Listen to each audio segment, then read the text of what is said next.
Buongiorno a tutti, sono Gianmario Borio, il direttore dell'Istituto per la Musica della Fondazione Cini. Benvenuti a questo primo webinar e a questi 3 giorni dedicati all'improvvisazione collettiva in Europa, stili e tecniche. La gran parte della manifestazione avrà luogo in lingua inglese e quindi tra un po' cambierò e farò la mia presentazione in lingua inglese e vi annuncio soltanto al pubblico italiano che l'articolazione è quella di una serie di brevi presentazioni da parte dei relatori di questa giornata, Valentina Bertolani, Floris Scharling, Kai Lothwesen, Sabine Feist e Veniero Rizzardi, e poi ci sarà, in mezzo ci sarà una pausa e poi ci sarà lo spazio per una ampia discussione. Allora, I switch now into English.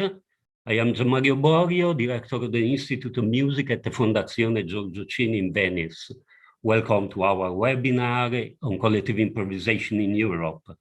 On the Institute's program for 2020, you could find the brochure of the workshop Istantanee, Collective Improvisation in Europe, Styles and Techniques. This event had to be postponed several times because of the pandemic.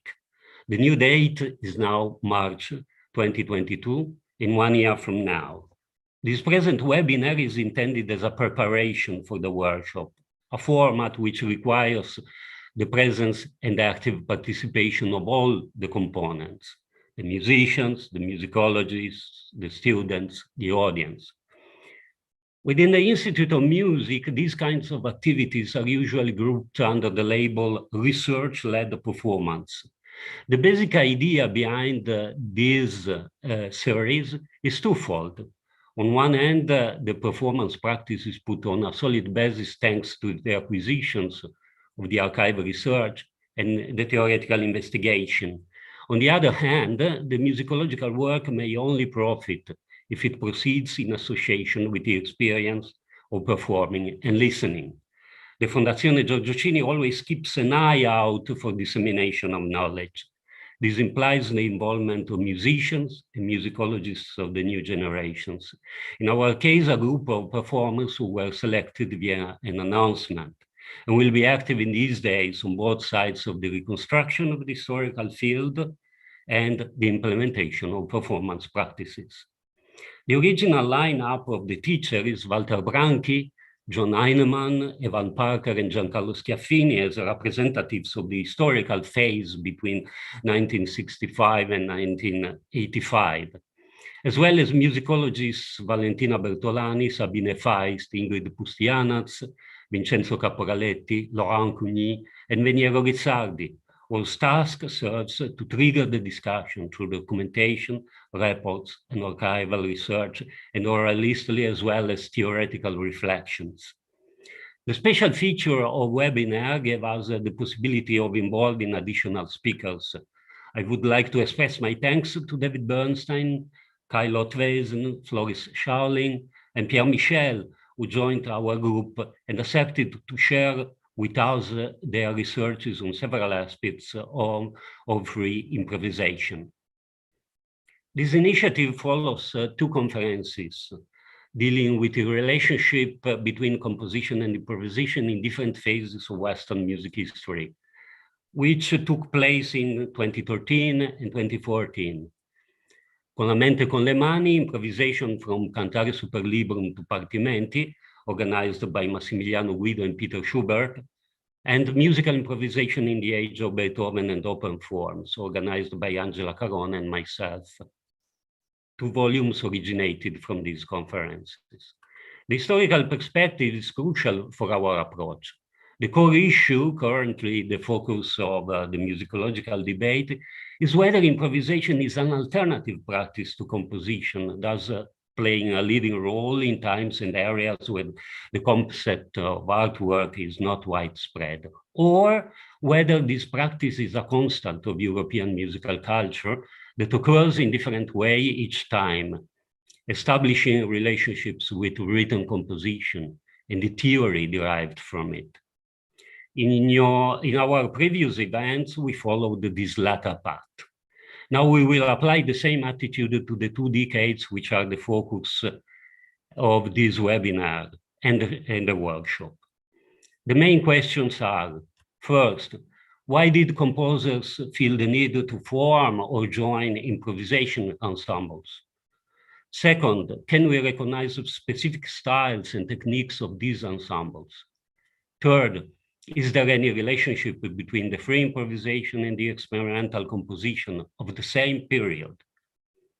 Fourth, is there any influence from the contemporary free jazz, and which are the differences between these 2 camps?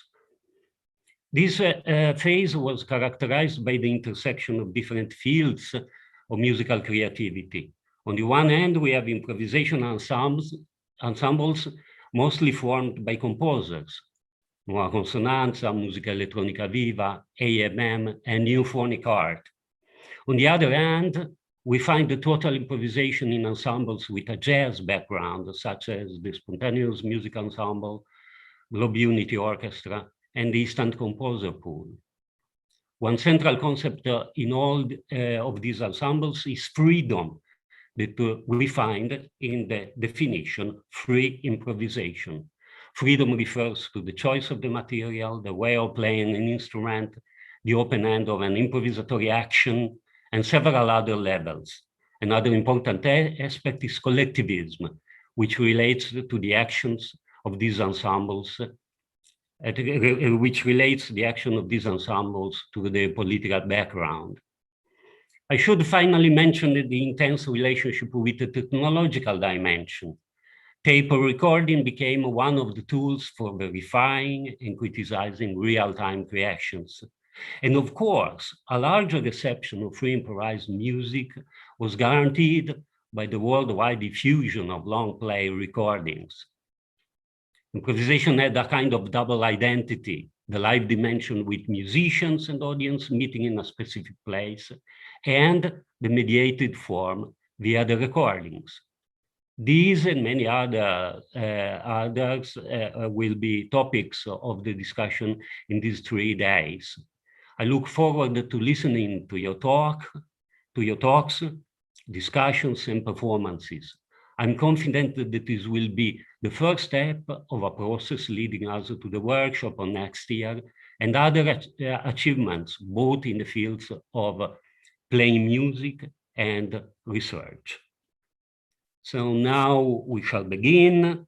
We will have 6 short talks of 20 minutes about. First of all, 3 presentations about geographically, focused geographically. Valentina Bertolani on London, Floris Schauling on Amsterdam, Kai Lotvesen on Berlin, and then we will have a short break, and following the break, Sabine Feist will speak about Euphonic Art, and Veniero Rizzardi about Musica Elettronica Viva. So let me give the floor to Valentina Bertolani. Thank you, Gianmaria. Thank you very much. And thank you, everybody. I'm very happy to be here, but in this virtual here.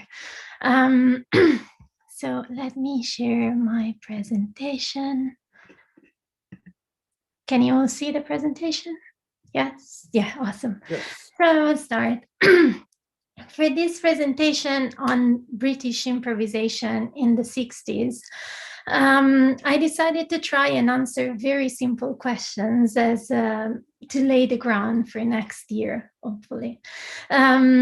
What, how, and what again? So when it comes to when it comes to British improvisation, there is a marvelous abundance of writings by its protagonist. In the slide, you can see only a selection. Jazz scholars have also been producing paramount contributions, of which I'm referencing here only a few. And there are also many theses and master theses and doctoral dissertations which provide very useful contextual information and details on individual groups. I also would like to reference Esthétique de l'improvisation libre by Mathieu Saladin, who focuses on AMM and spontaneous music ensemble, as well as many other writings that deal not exclusively with collective improvisation, but with the concept of experimental British music in the 1960s. So the topic of British improvisation in the 1960s is absolutely not uncharted. If you just look at this bibliography, yet it is very vast. In this chart, I sketched down only some of the most famous groups. And even like just with the most famous groups, the topic is massive. And even, and like there are many groups, and they also multiply and regroup and collaborate a lot. If compared with the situation in other nations, this we can see that while the gender, ethnic, and racial background of the participants lacks almost completely in diversity, the socioeconomic background of the participants is one of the most diverse that I have encountered for collective improvisation. Simon Pell has a chapter describing the impact of the famous British cradle to grave welfare system put in place after World War II, as well as the importance of musical education provided by the Navy and the military as major reasons for this. The setup of this collective improv scene in UK also sees a lot of mixing among jazz practitioners and academically educated musicians. Indeed, this mixing happens within the groups throughout collaborations and with constant regroupings, new groupings of practitioners into new groups, spin-off groups, duos, and then joining together again in the groups. Obviously, the level of openness of each group is different, but I would say that this is a very, very dynamic scene. For these reasons, I think that Ben Pickett's descriptive concept of vernacular avant-garde seems best suited to portray the situation. Quoting directly from Pickett, vernacular avant-garde is, quote, music's made and received outside the mainstream recording publishing industry and the university conservatory system, employing a range of techniques and discourses, but irreducible to any single hypostasized conception of radicalism. These musics, they generally resist the market and academia, but they are not completely outside the, and sorry, I stopped quoting, they are not completely outside the market and academia. And in particular, quote, they are strongly connected to the former, that is the market, taking shape within and across myriad genre formations, which meet and mutate by means of recording, not writing, end quote. And this formation through recordings is evident in this other conceptual map of collective improvisation of the time, compiled by Trevor Barr, with scrupulous attention to recordings, and in particular to the groupings and regroupings around not only of single groups, but of the groups around specific recordings. This covers the what, but it does not exhaust it, obviously. The what is a very intricate situation that would require many major works to untangle. So here is my second question, the how. How to study these collectives? What theoretical framework are helpful to understand their practices and work? In my doctoral work on Italian and North American collectives, I used the concept of artistic practices research as a category to read the activity of improvisation groups. Obviously, practices research is a methodology theorized decades after the activities of these groups. Yet, it can give us an insight in the knowledge production developed by a collective during a longer period of time. It can also help us counteract the comparison with the traditional teleological and linear narrative of single author compositions, with which collective improvisation is very often compared, be it explicitly or implicitly. It frees us from the over-reliance on recordings, and also it redresses the imbalances between two different types of knowledge: propositional knowledge, identifiable as the know-that, which is very central in academic work, and procedural knowledge, or the know-how, which is very central in the work of these groups. The concept of practice as research adapts very well to British improvisation as well. Moreover, I think it fits perfectly the nature of this gathering, which aims to bring in fruitful dialogue scholars and practitioners and practitioner scholars, of which there are a few among us. These processes used by these groups disrupt traditional musical pedagogy based on the primacy of propositional knowledge. On the contrary, these groups rely on the trust that practices based on the procedural knowledge, know-how, combined with self-reflection, can generate propositional knowledge, such as aesthetic and philosophical thoughts, over a period of time. Since the propositional knowledge generated is based on practice, it is very dynamic and mostly non-ideological. In fact, new rules, exercises, rights, humans can be input in a heuristic fashion. And whenever these new inputs are implemented, they will change the procedural knowledge, which in consequence will lead to new propositional insights. So practice as research also helps us to put into perspective the recordings we have, since they document only a fraction of the collective practice of each groups. Indeed, practice as research acknowledges ways of contribution to knowledge other than those traditionally accepted in academia. Knowledge that has emerged from the practice is considered an intelligent byproduct in itself, which, even if non-ostensible, can be explored. However, a problem arises. How is this knowledge transferable, communicable to non-insiders? Sean May argues that, quote, due to the nature of the know-how of these groups and the way in which our practices change us, there is a specific kind of understanding that is available only to someone who has experience of a certain practice, end quote. This concept is in line with what Robin Nelson identifies as insider knowledge when describing the difficulties of sharing through a physiological description or through Laban notation the know-how of a dancer trained in Cunningham's method. So these insights coming from practices research are absolutely in line with the directions that analysis of collective improvisation has been taken in recent years. And here I'm thinking about George Lewis, Chris Stover, August Shee, Amy Simini, Paul Steinbeck. In particular, I would like to quote a passage from Steinbeck on how to analyze collective improvisation. Quote, first, scholars should prepare themselves through virtual rehearsals, listening closely and even playing along with recordings in order to gain familiarity with the repertoire and performance practices that they will encounter in analysis. Through this process, scholars can gain insight into the musician's knowledge bases and listening strategies, what they know, hear, and imagine and share, end quote. So this leads me to my last question, the second what. In particular, what do we have to study to approach the work of these collectives as suggested by practices research and by theorists such as Steinbeck?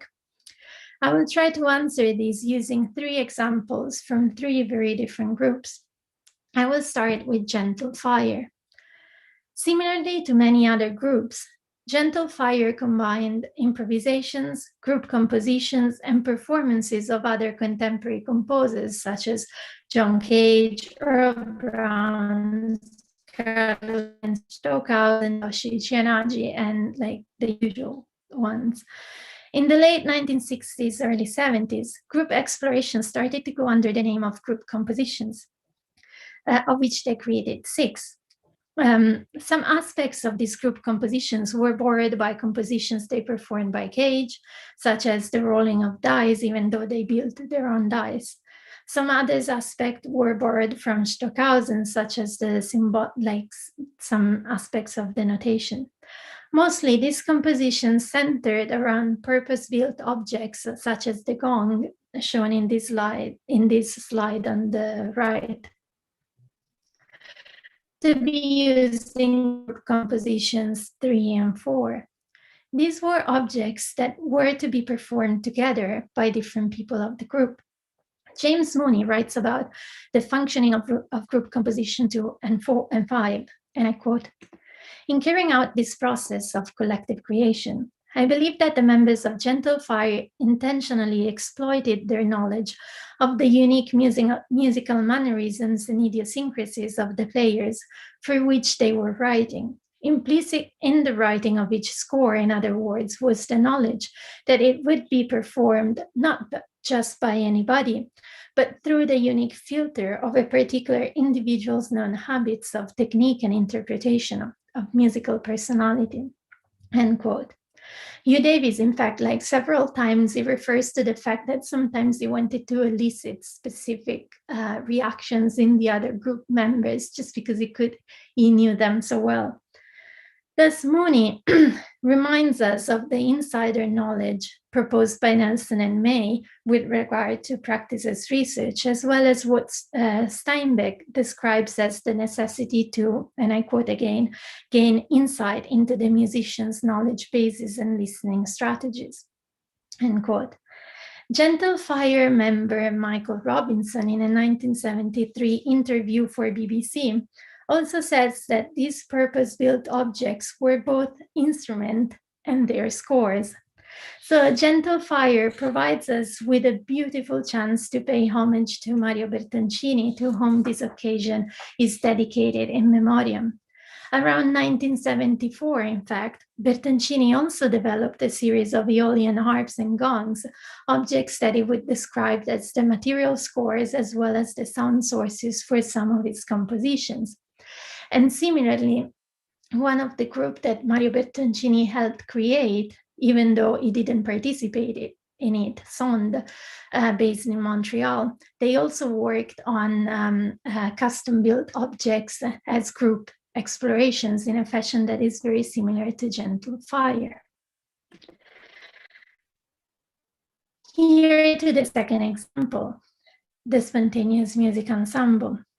As an example of the practice of this group, I would like to focus on the collection of improvisation exercises devised by John Stevens and published under the name Search and Reflect, in itself a title that refers to the core principle of practice as research. These exercises were developed and used during the practice with the spontaneous music ensemble, and then explored beyond the boundaries of the group in a series of workshops led by Stevens that eventually crystallized in this book. This book is divided into two sections, rhythm and improvisation. The rhythmic section contains exercises that cover basic and advanced knowledge about rhythmic patterns and meter from a radical know-how perspective instead of a more traditional know-that. The improvisation sections contains improvisation exercises that tackle collective creation in a more holistic way and not exclusively from a rhythmic point of view. Of capital importance to understand how to use these exercises is the work done by scholar practitioner Richard Scott, an improviser who also attended Stevens' workshops. Richard Scott claims that the exercises, the discipline that comes with practicing them, are just a starting point, not the aim. John Stevens himself makes the same point in the liner notes of the album Face to Face, which elaborates on an exercise also called Face to Face here in the slide, which is an exercise that derives from another exercise called Triangle. In a completely different aesthetic context, this reminds us of the Gruppo di Improvvisazione Nuova Consonanza, obviously, or at least the Gruppo in its 1960s formation, which is the one that I studied. Obviously, the musical results are completely different, but the practice to get to the musical results has many points in common. For next year, or whenever we will meet in real person, my plan is to propose to you an in-depth analysis of collective strategies applied in the spontaneous music ensemble recordings on the basis of these exercises and of other techniques, such as the ones that they called scribbling, in the same fashion I did for the Gruppo di Improvvisazione Nuova Consonanza. And here, the last example. For what concerns the Scratch Orchestra, I would like to draw your attention to Nature Study Notes, published collectively in 1969, a collection of rites still used today by some original members of the group. As a side note, I want to draw the attention to the fact that Musica Elettronica Viva created rituals as well. So Musica Elettronica Viva rituals and Scratch Orchestra rites. This collection of rites is very interesting, not only for the actions and gestures it encourages, but also for how it is devised. Up to a certain point, it is possible to follow the consequences of multiple performances of these rites, thanks to how they are categorized. The label of each rite indicates, and I quote from the introduction, quote, the mother, her initials are at the head of the code name, who wrote this down as an exercise, the father who provided the idea, any other relatives the mother sees fit to recall, and then an ancestor or archetype identifying the basic human or non-human state, activity, or event that the rite bears on, end quote. So there would be much to unpack here, but for now, let's just note that I started making a tree of the derivation of the rites, and it gives a very strong sense of group activity. And you can really follow this group activity both at the horizontal level and vertical level. Practices research as a paradigm could not become any clearer than with the Scratch Orchestra. This is the draft constitution, also published in 1969. As you can see, this document is very much structured how you would expect today a student to format an initial proposal on how to carry out a project using practices research as a methodology, with a section called Research Project, and with a clear understanding of the kind of knowledge this kind of work produces. I quote from the document here, quote, conduct of research. Research should be through direct experience rather than academic. Neglect no channel. The aim is by direct contact, imagination, identification, and study to get as close as possible to the object of your research. Avoid the mechanical accumulation of data. The record in the Scratchbook, which is like a notebook that each practitioner had, which is not the notebook in which the exercises are. So the record in the Scratchbook should be a record of your activity rather than an accumulation of data. That means the results of your research are in you, not in the book, end quote. This is a clear statement of the primacy of the know-how as a base for the know-that, of inner knowledge based on direct experience, and now the outcome is, at least partially, the practice itself. So here to the conclusions. These three experiences that I singled out, among many others I could have mentioned, are each unique and share very little in the way of sonic results and aesthetics. And yet, through a focus on practices research as a methodology for collective inquiry and discovery, we're able to compare them in productive ways. Also, the focus on their practice allows us to understand these improvisational experiences as processes over a long period of time, of which recordings are just snapshots of single moments, or Istantanee, as the title of this event suggests. Thank you very much.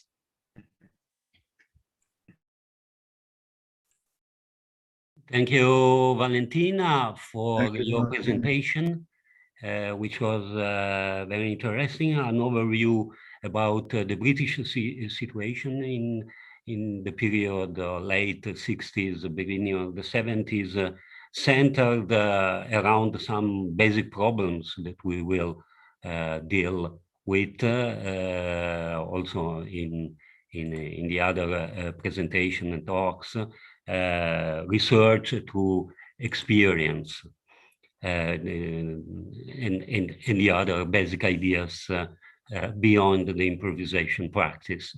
Now, we will, if you have any question to each presentation, you can write down some notes and send over the chat. But we will postpone the discussion about all the presentations, all the papers after in the last period of these 3 hours. First, all the presentation, and then Q&A, the question and answers. Okay, now let me give the floor to Floris Schauling for his presentation on Amsterdam. Please, Floris. Yes, thank you very much, Professor Borio, for the invitation, and thank you everyone else for being here. I'm very sorry I won't be able to join you tomorrow and Saturday because I'm moving house, so I'll be busy packing boxes and moving them around. So today I'll be talking about mostly about the prehistory of the instant composers pool. Let me share my presentation with you. One moment.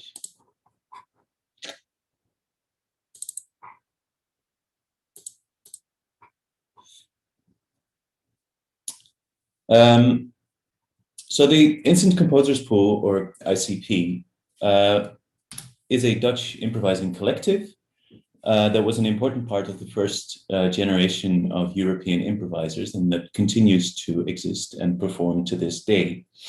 They were formed in 1967 by pianist and composer Misha Mengelberg, clarinetist, saxophonist, and composer Willem Breuker, and drummer Han Benink. Based in Amsterdam, the group emerged from various intertwining threads in contemporary music, art, jazz, and politics of the 1960s.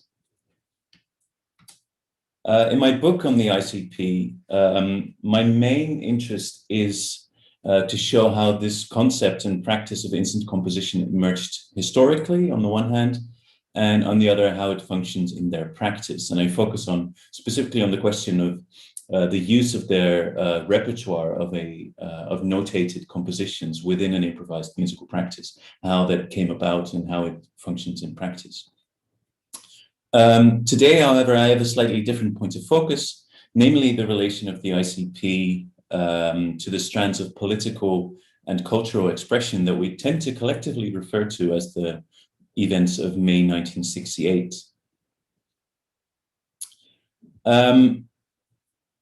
I'll try to follow some of the connections between art, music, and politics. I don't want to have a very specific definition of what May 1968 is. I think that's quite impossible. In fact, I'll try to trace some of the rhizomatic connections. After all, the rhizome was coined precisely to account for the impossibility of describing May 1968. A returning issue in my discussion will be the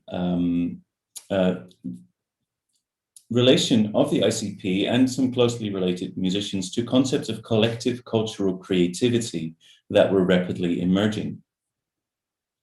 Every time, as Robert Adlington has also argued in his book, I saw that he's also present here. Robert, I hope I'm telling you anything new today.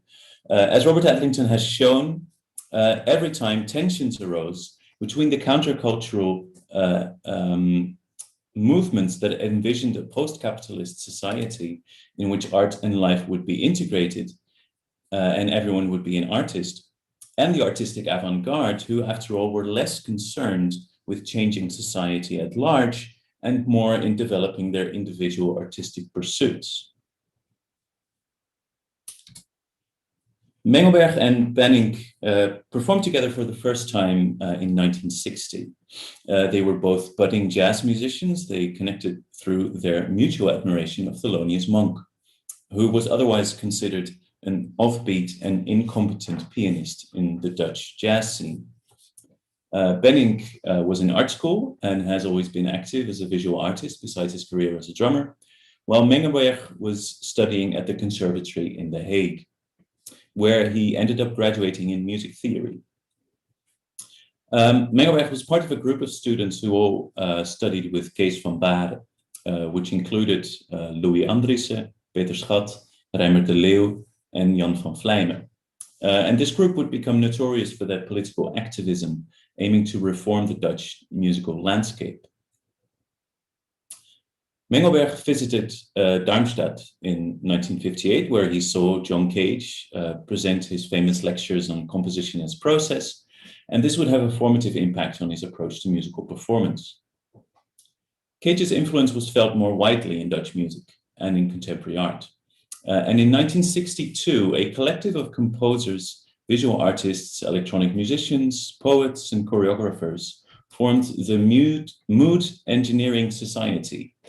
I made a quick photograph of some of the very, very few photographs that exist of the Mood Engineering Society. This society aimed to revolutionize what they refer to as the feudal arrangements of seats and balconies in modern theaters and concert halls, and instead create spaces that could be adapted to new forms of what they called auto-theatrical performance, in which there would be no distinction between performers and audiences. So the mess brought together a wide range of young artists and pursued radical new forms of expression at a moment where the earliest instances of performance art were only just starting to emerge in Europe, in a cultural climate, moreover, where atonal music and abstract art were still considered quite controversial. So it's a very interesting and very early instance of artistic developments that would become increasingly influential. However, it was by all accounts a failure. Only 3 mess concerts were organized, and by the time of the 3rd concert, various participants had already left the group. The first to leave was Peter Schat, and his case represents some of the tensions that would characterize these avant-garde movements in the next decade. Schat had connections with the Situationist International and was attracted to the artistic and political avant-gardism that it represented, while at the same time pursuing a career as a composer and studying with Pierre Boulez. As it became increasingly clear to him that these 2 pursuits could not be combined, he had to choose between the radical expressive revolution of the Situationists and the more traditional role of the composer of modernist music, and ultimately opted for the latter. This was a choice faced by many artists involved in the Dutch avant-garde, who all at some point had to face the fact that their participation in the expressive revolution demanded a reconsideration of their own role as improvisers or composers. Mengelberg was the only composer involved in the mess who also became involved with Fluxus a year later, indicating his continued interest in exploring new forms of artistic performance. Fluxus was an international art movement, first appearing in New York around 1960 among students of John Cage and various other closely affiliated artists, and then also emerging in Western Europe because of George Matsionas, his move from New York to Germany. Fluxus performances were usually absurd and humorous, yet also quite dry and conceptual, and therefore somewhat distinct from the more expressionistic happenings. Significantly, many Fluxus pieces were based on a score, and you see a couple of these scores here. And usually such a score was a verbal instruction that left a lot of room for interpretation. Mengelberg's Fluxus pieces, when compared to those of others, were often quite traditionally musical. Even though most Fluxus artists were composers, the term music could be applied to any gesture, object, or even idea. Instruments were frequently involved in Fluxus performances, but rarely to be played in any conventional manner. Mengelberg did frequently play the piano, although presented in a somewhat absurd framework. For instance, by playing a piece of Mozart an octave too low and claiming that it was Beethoven. This suggests that he was less interested in committing to the ideals of Fluxus itself. Here we have some pictures of in the middle we see Mengelberg in the Fluxus performance. This suggests that he was less interested in committing to the ideals of Fluxus itself, whatever these were, than in rethinking his approach to musical performance, using some of the principles of Fluxus as inspiration. So, even though he was determined to reconsider his role as a composer in ways that his fellow conservatory students were not, his aims remained broadly aesthetic rather than political. He was also not involved in any way in the Amsterdam-based anarchist Provo movement, which was the most visible example of the impact of performance art on the emerging counterculture. Active from 1965 to 1967, Provo organized happenings aiming to provoke, hence the name, unlawful or violent reactions from the police, thereby exposing the true nature of authority, and other initiatives aiming to turn Amsterdam into an urban utopia conducive to new forms of collective creativity. Although Provo's insistence on new forms of collective improvisation might seem closely related to the emergence of new forms of musical improvisation, and perhaps forms an inspiration to some improvisers, this is precisely where Mengelberg disagreed. He was highly skeptical of concepts of freedom in improvisation, and the idea of a society where everyone was constantly freely improvising must have seemed delusional to him. I have a quote from Derek Bailey's book on improvisation, where he explains his view on improvisation. He says, "Improvisation starts for me at the moment it is needed, and it's always in a context in which there are fixed points to refer to. So the term free is meaningless. The sort of improvisation I'm interested in is the sort that everyone does in their lives. They improvise in taking 6 or 7 steps to the door, scratching their heads with 1 or 2 fingers. Group improvisation takes place according to common points of education, aims, and subjects, and is interesting as far as the material reaches. When there is nothing more to develop, it should stop." This might also be what attracted him about Fluxus. The scores that were used in their performances did not create a space for free and limitless expression, but specified a limited set of materials to develop, or even set a particular goal that, once achieved, would be the end of the piece. Willem Breuker similarly had an ambiguous relation to Provo. In the early 60s, he'd had a career in some ways similar to Mengelberg. He was playing jazz in different formations and writing his first compositions, while also experimenting with various forms of performance art. The main difference between them was that Breuker came from a working class family with no previous musical involvement and was an autodidact, both as an improviser and as a composer.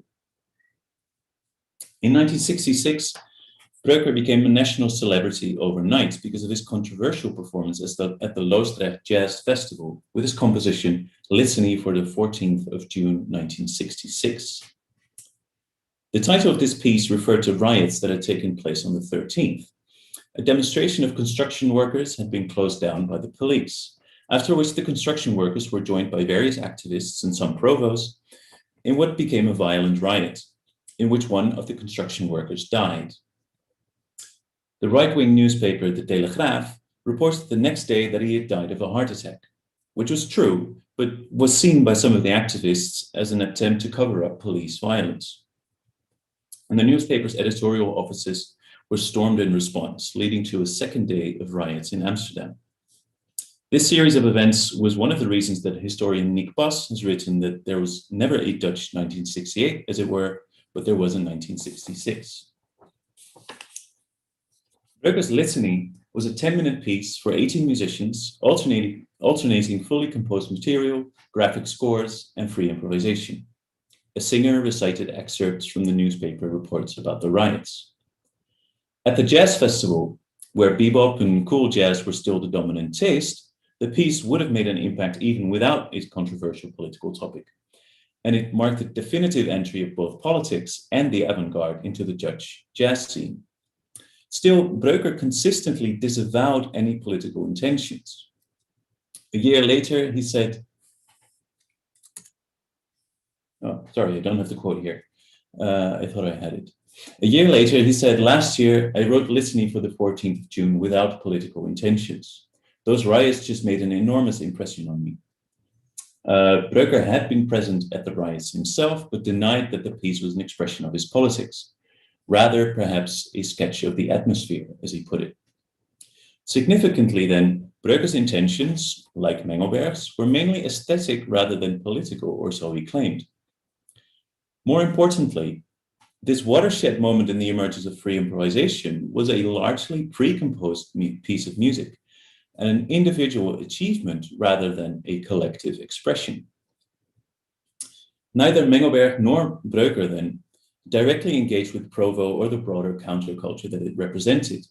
Indeed, their pursuit of artistic rather than political aims led to some direct disagreements. One example of this is the involvement of Breuker, Mengelberg, and various other composers and improvisers in the Sigma Center, a space in Amsterdam that combined artistic practice with community work.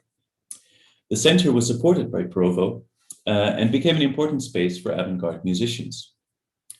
Mengelberg and his fellow composition students organized composition teach-ins, and there were various sessions that formed an important stimulus for the emerging scene of improvised music. Breuker was a regular visitor of the center and used its space for various artistic projects. Most notably, his preparation of his lunch concerts for 3 barrel organs performed on the Dam Square in August 1967. However, as the Sigma Center increasingly started to flourish as a space for artistic experimentation, Provo became increasingly frustrated that the space was becoming less of a community center for the development of collective forms of expression and more of a space for artists and musicians to pursue their individual artistic interests. Provo wanted to cultivate collective creativity to prepare for a society without paid labor, while the musicians wanted monetary compensation for their time. After all, creative expression was precisely their job. Provo wanted collective participation in all of the center's events, while the musicians saw such involvement increasingly as a disruption of their music. And it would not take long, therefore, for Provo to retract its support of the Sigma Center, as it failed to contribute to their political ideals. Another clash between Provo and the musical avant-garde took place in May 1968. I mentioned before that Mengelberg and his fellow composition students were involved in various forms of political activism in the 1960s. Most of these had to do with their aims to reform the musical infrastructure of the Netherlands. But towards the end of the decade, their actions became more explicitly concerned with declaring, in Andriessen's words, their solidarity with the world revolution. A good example of this shift was their organization of a political, demonstrative, experimental concert on the 30th of May 1968.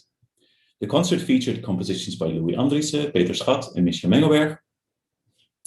And before, between, and after these performances, there would be various talks and debates from politicians, intellectuals, activists, and the composers themselves. The concert hall was decorated with red flags and posters of Fidel Castro, Che Guevara, Ho Chi Minh, and so on.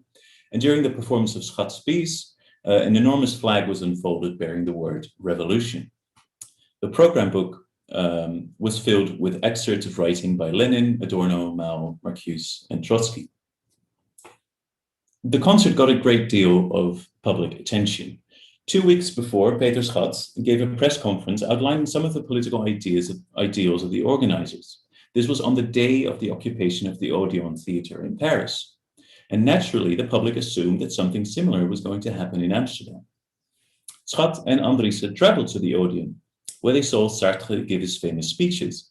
And rumors started spreading that the concert would be the start of a similar occupation of the theater venue where it was held, which was probably not the actual intention of the organizers.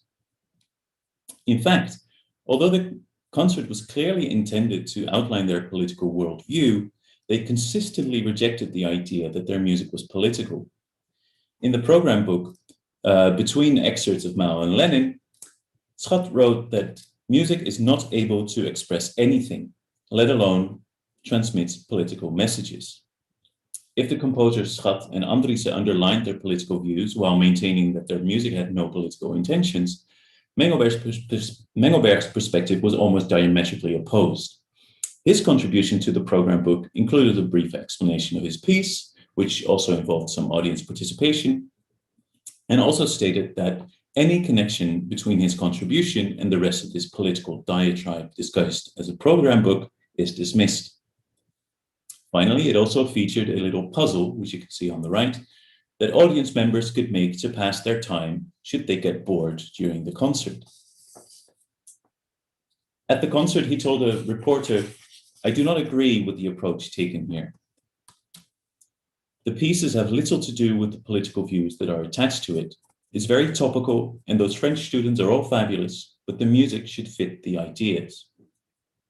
In other words, Mengelberg did think that the music could express political ideas, but also that the pieces of Andriessen and Schat failed to do so.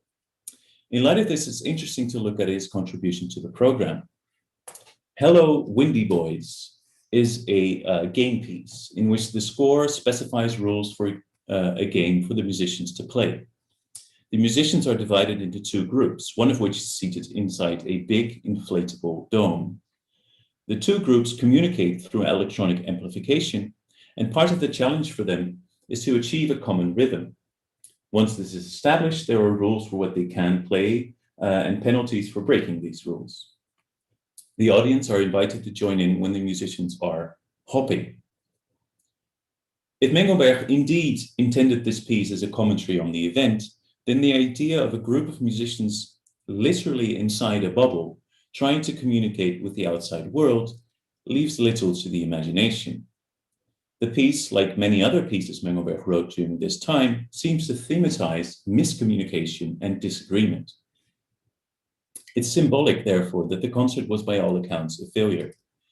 Here you can see, first of all, I'll talk about what's happening in the foreground in a second, but in the background you can see the giant inflatable dome in which some of these musicians are sitting. Various people in the audience formerly associated with Provo interrupted the speeches and announcements held that evening, and the audience participation in Mengelberg's piece resulted in them simply hooting through the performance when they felt like it. And you can see in the picture in the foreground here that Mengelberg is introducing his piece, and a couple of provos, including Jacques Jutte, climbed up on stage and started interrupting what he was saying, as they had done before with Peter Schat. Schat's exclamation during the concert that the audience members were confusing revolution with undisciplined behavior summarizes the failure of the composers to communicate with their audience. After the concert had ended, the audience indeed attempted an occupation of the concert hall, but without the organizers' support, this led to nothing. And in the course of the night, everyone left the venue peacefully. The tensions between collective creativity and individual artistic pursuits also became internal to the ICP itself. The group was formed in 1967, initially mainly as a political interest group. ICP aimed to represent improvising musicians and to function as an independent record label. And an ICP concert could feature any number of musicians affiliated with the group in combinations that depended on the occasion. At least that was the idea. In practice, the ICP quickly diverged into two groups, one led by Breuker and one by Mengelberg. Breuker became increasingly prolific as a composer, and he felt that he could not rely on Benning and Mengelberg to reliably play his compositions. In other words, he was increasingly becoming disillusioned with free improvisation as a democratic collective effort. He left the ICP in 1973, forming his own Willem Breuker collective the year after. The irony of a collective bearing the name of a single individual was intentional. And it's even greater considering that it was Breuker who had originally insisted that the ICP should not bear the names of any of its founding members. In 1975, he acknowledged that his perspective on the democratization of musical practice had changed, saying, "I am authoritarian. I like it when things happen the way I think they should. Others can be bothered by that. However, it was not the case that Benning and Mengelberg were much more democratic than Breuker. Apart from Breuker's increasingly dominant role as a composer, another reason for the breakup had to do with the democratization of the ICP itself.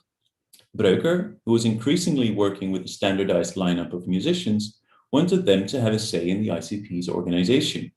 But Benning and Mengelberg wanted to keep the direction of the pool in their own hands.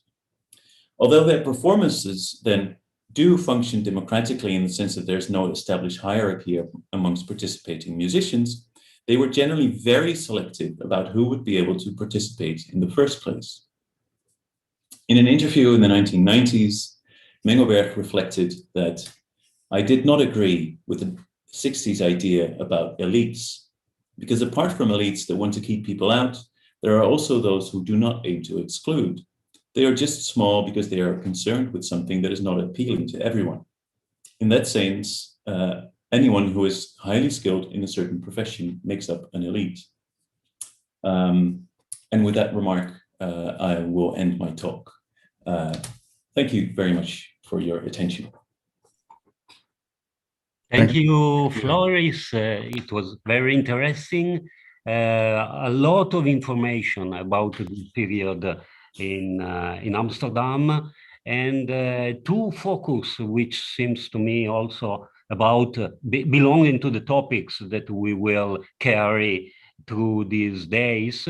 First, the relationship with the 68 movements, which is a relationship with sympathy, but also with tensions, and focused on the changing of paradigms in social life and communication and aesthetic communication, and the intersection between aesthetics and politics, aesthetic action and political action.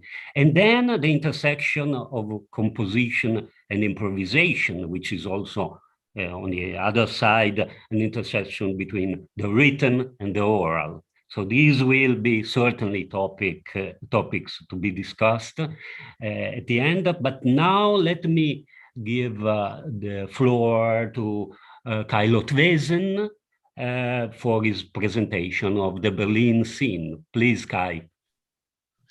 Thank you. Hello, everyone, and welcome to Frankfurt.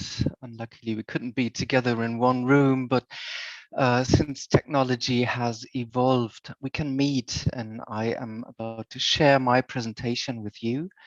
So for the next about 20 minutes, I would like to talk not only about a Berlin scene of improvised music, but I would like to invite you on a small trip from Berlin to Donaueschingen and back. Subtitle is focusing the work of Alexander von Schlippenbach for the Globe Unity Orchestra in the years of 1966 through 1970. So the title suggests a journey with two geographical locations that also stand for focal points of musical genres, or maybe even musical worlds, between which these compositions of Alexander von Schlippenbach and the orchestra's musicians have been wandering and still are. Berlin, as the capital of the reunited Germany, stands for the Berliner Jazztage, and Donaueschingen, a small town in the southwest of Germany, stands for the Donaueschinger Musiktage, known to be the oldest festival for contemporary composition worldwide. The question is why Alexander von Schlippenbach and the Globe Unity Orchestra have been invited to perform at both festivals within just 4 years, and what they actually did perform on stage. And these shall be the guiding questions for the next about 20 minutes. I would like to take a step back and look at the situation in Europe in the 1960s. And I would like to quote from the worth reading study of Harald Kisiedu on jazz experimentalism in Germany, published just last year. because Harald touches on a very important question that he calls the identity crisis of European musicians in the 1960s. And the basic question is, how could one form an own musical identity in jazz, since European musicians have been said to just imitate or copy US jazz? So I'm quoting Harald Kiziedu. He writes, quote, European jazz musicians during the mid-1960s found themselves in a peculiar situation, since their attempts to catch up with the latest developments took place against a discursive backdrop that rendered free jazz as an essentially Black musical practice. The twofold identity crisis that emanated from this situation was the result of the superimposition of two distinctive yet interrelated factors. On the one hand, European jazz musicians sought to break free from the musical conventions associated with the mainstream of US jazz by catching up with the innovations of the first wave of free jazz musicians. On the other hand, they could not allow themselves to be pulled too much into the gravitational field of their African American spiritual fathers, since they ultimately sought to overcome the epigonal phase and therefore to come into their own artistically.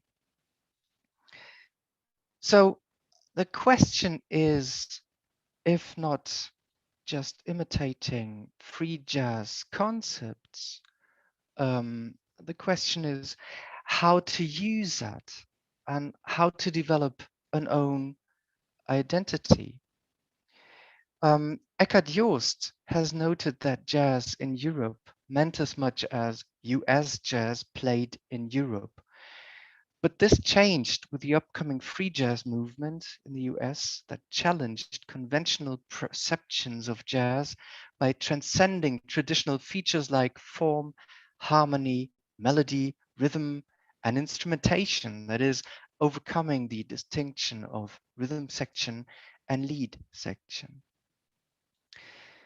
So taking up these developments, free jazz in Europe has, as Eckhard Joost noted in the early 1970s, free jazz in Europe has established distinct styles differing from US free jazz. So he concludes, free jazz has helped the European musicians to break free from traditional convention standards and also enabled them to break free from the tutelage of American jazz development. The question is, how did they do this without being stuck again, just imitating the US jazz? The process of identity formation, which European musicians initiated in the 1960s, has been phrased as emancipation. That is, a process of becoming aware of one's own possibilities as musicians, recognizing the values of one's own musical experiences, and finally, using the potential of jazz and musical improvisation to merge material from different sources to establish a distinct personal musical style. So musically, the formation of a European jazz identity has drawn on sources that can be said that bear European traditions like popular musics from the 19th and 20th century, such as songs and themes from cabaret and operettas, and even waltzes by Johann Strauss. It draws on folk musical elements such as instruments, motives, and also non-musical allusions, but not as a cultivation of customs and traditions, but as a vibrant part of an own musical cultural identity. And lastly, it draws on Western art music practices and techniques of composition in order to broaden concepts of musical form and to give structure to improvised music as done by, amongst others, Alexander von Schlippenbach and the Globe Unity Orchestra. So this developmental process is no less than the formation of a new musical style. And as music is a practice within a social and societal framework, there are circumstances that contributed to this process by offering valuable support and important promotion.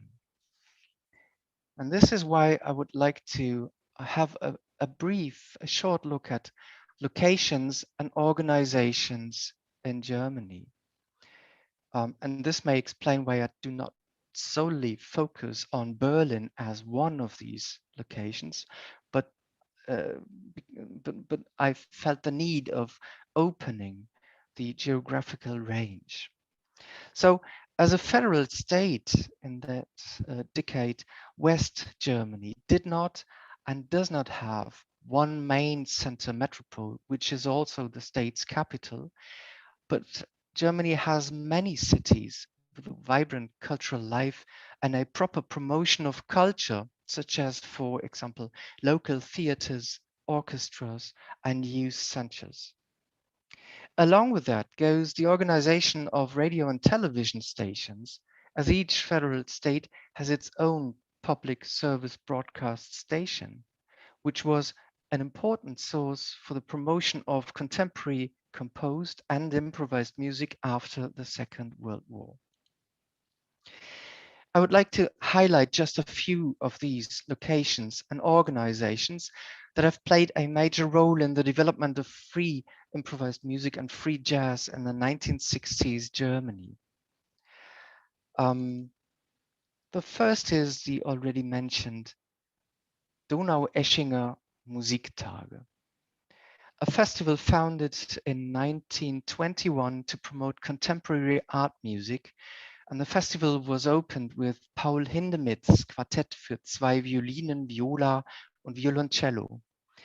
Yet in 1967, a new series introducing recent jazz developments started and was called SWF Jazz Session, with amongst others the Globe Unity Orchestra and the Archie Shepp Group.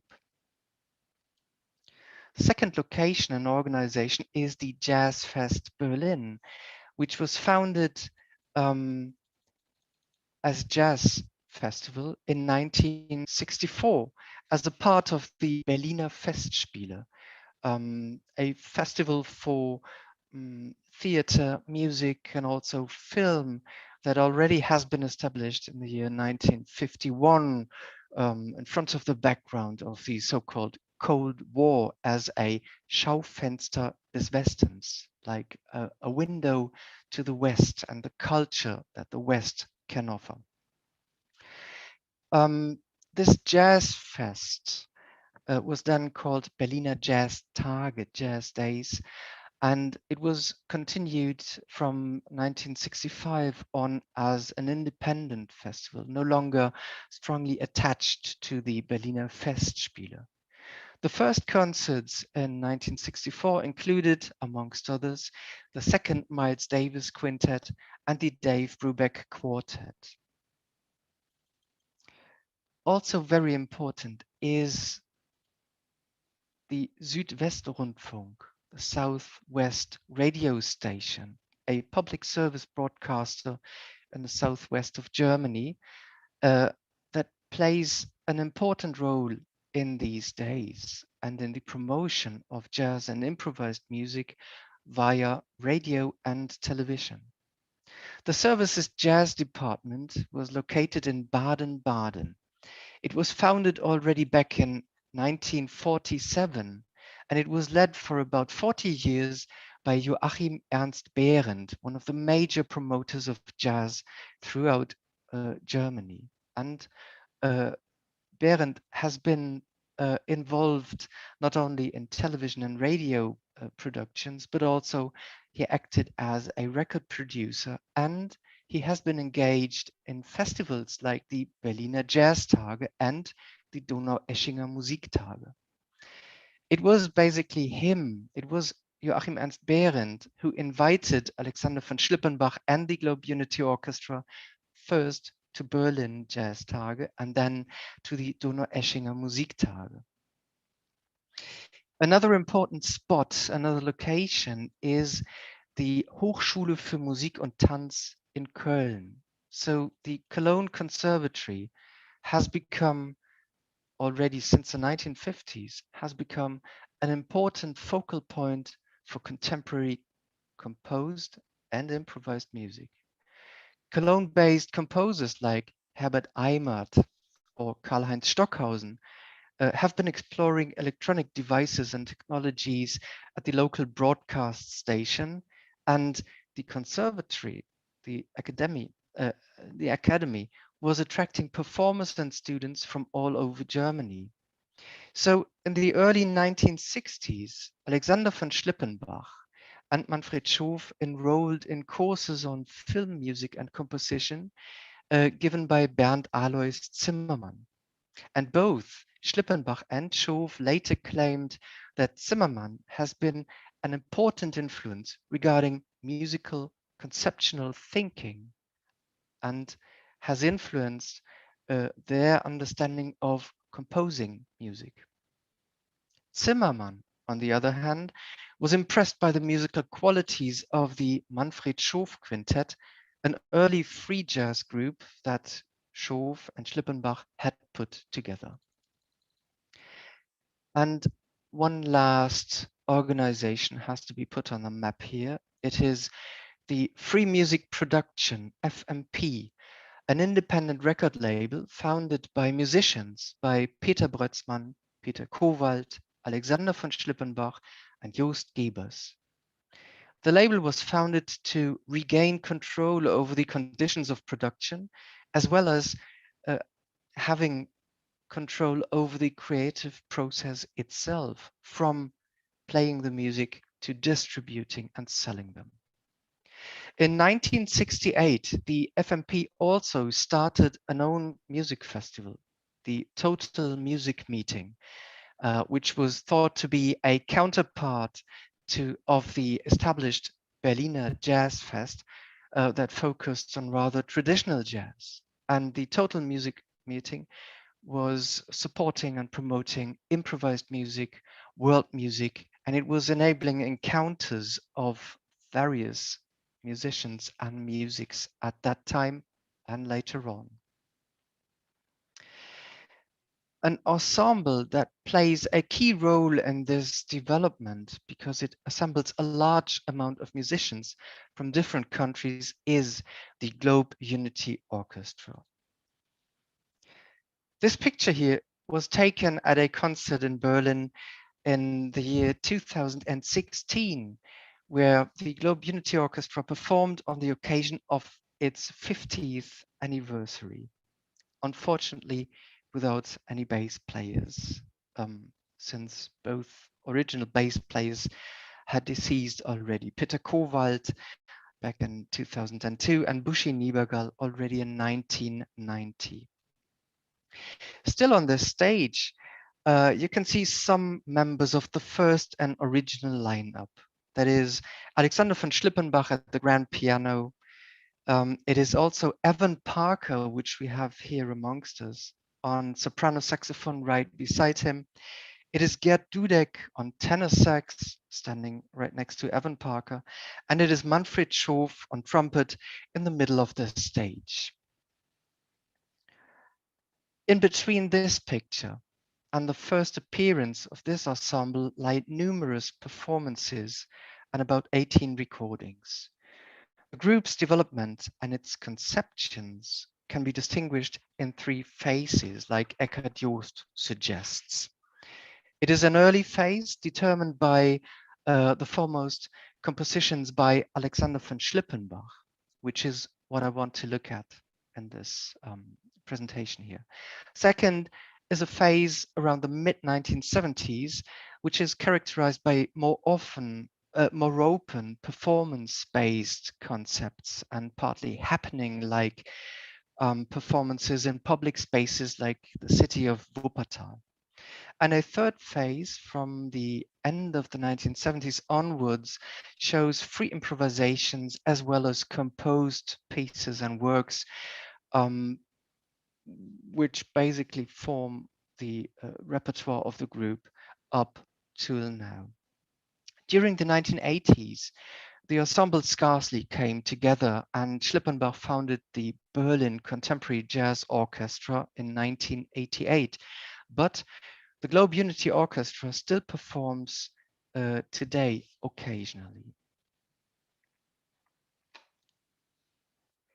Founded in 1966 as a project-based group, the Globe Unity Orchestra is one of the most long-standing free improvising jazz ensembles, consisting of well-known international musicians.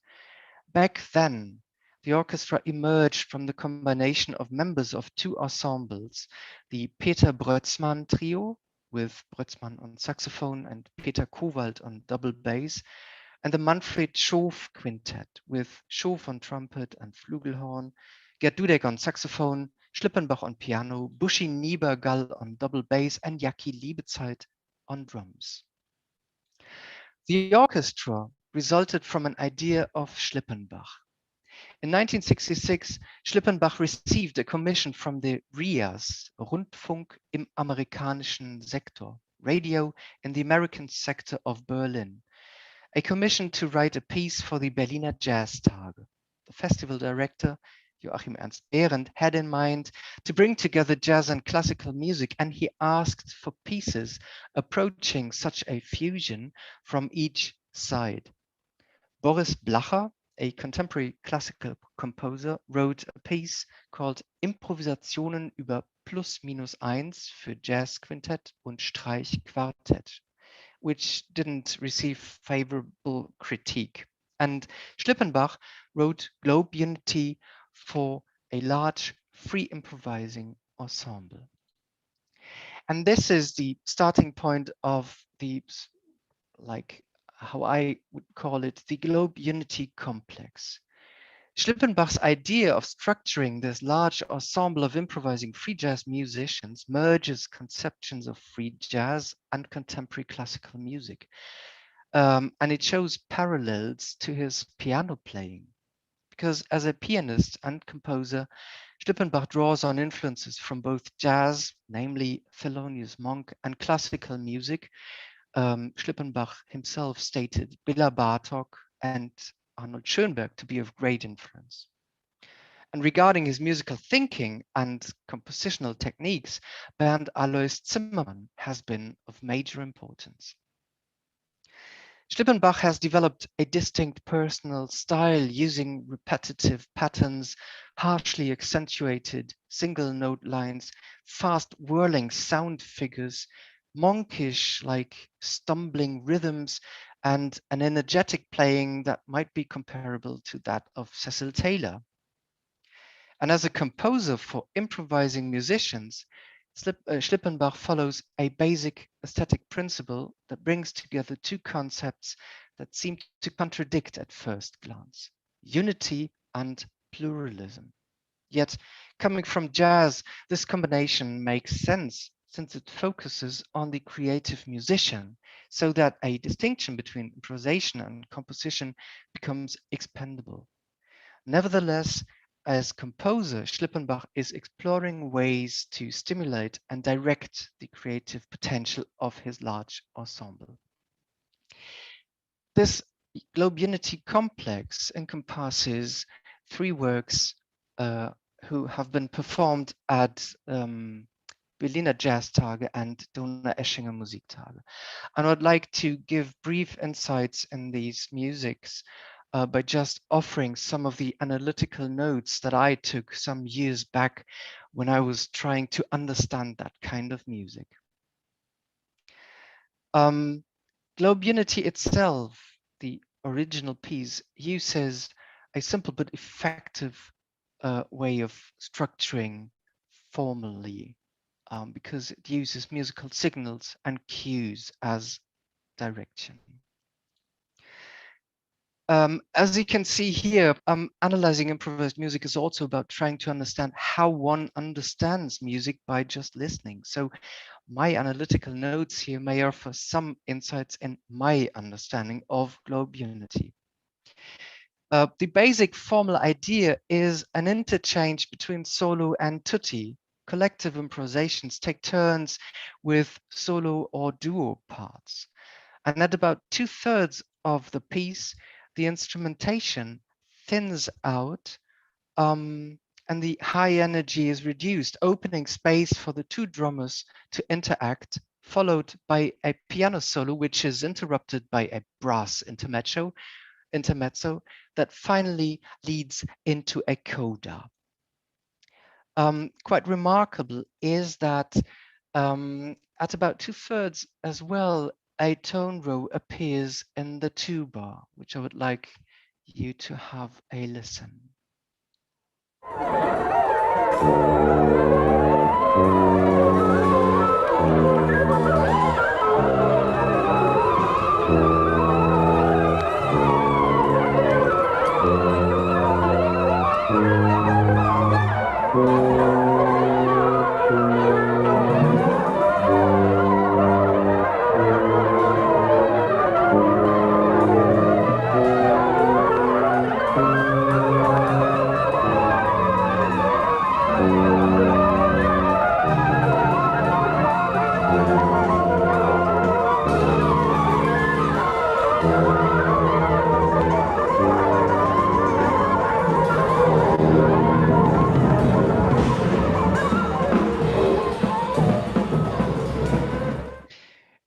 This tone row could be seen as a maybe ironic wink towards the so-called serious music, but it could also be perceived as a musical thought, as an element needed to achieve a temporary order in that swirling music.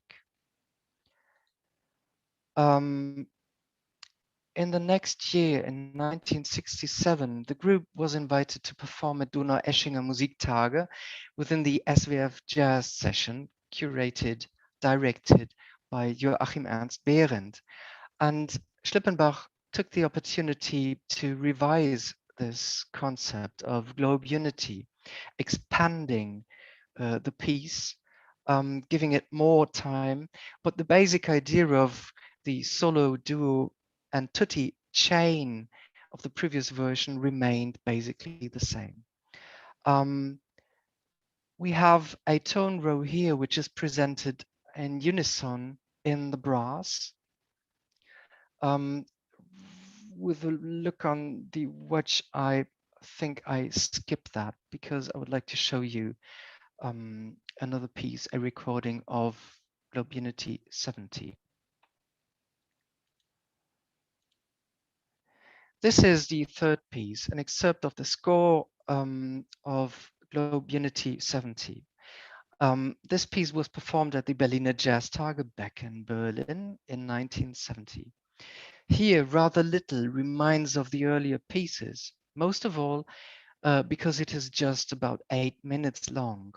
So the piece is rather short compared to Globe Unity 67. It does follow another path than just adding solo and tutti parts as both previous versions did. Because now in Globe Unity 70, the ensemble is divided and structured into groups, as you can see here, and into groups of players whose scopes are intertwined through dynamic actions, a swelling and ebbing of loudness and densities. Both drummers provide a solid base of energetic sound layers, more than a rhythmic division of musical time.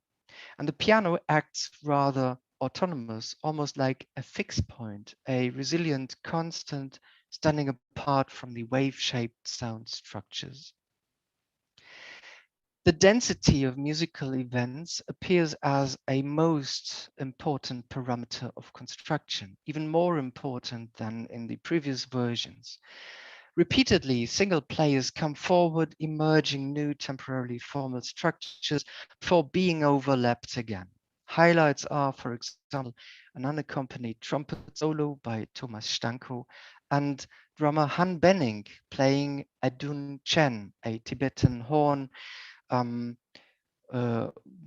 which sets in about 4 minutes after the beginning and which ends the piece.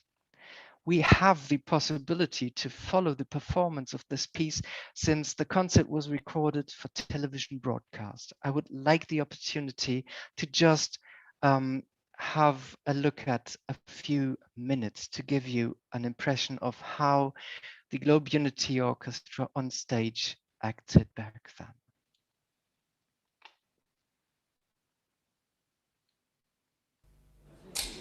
Meine Damen und Herren, viele von Ihnen werden sich vielleicht erinnern, vor 5 Jahren entstand hier in Berlin mit dem Globe Unity Orchester erstmalig ein Ensemble, das freien Jazz in großorchestraler Form spielte. Sie hören als erstes von Alexander von Schlippenbach, Globe Unity 70.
I'm sorry to interrupt the performance, but looking on my watch, I should finish. I should come to an end by trying to sum up what these 3 pieces in the early phase of the Globe Unity Orchestra might illustrate.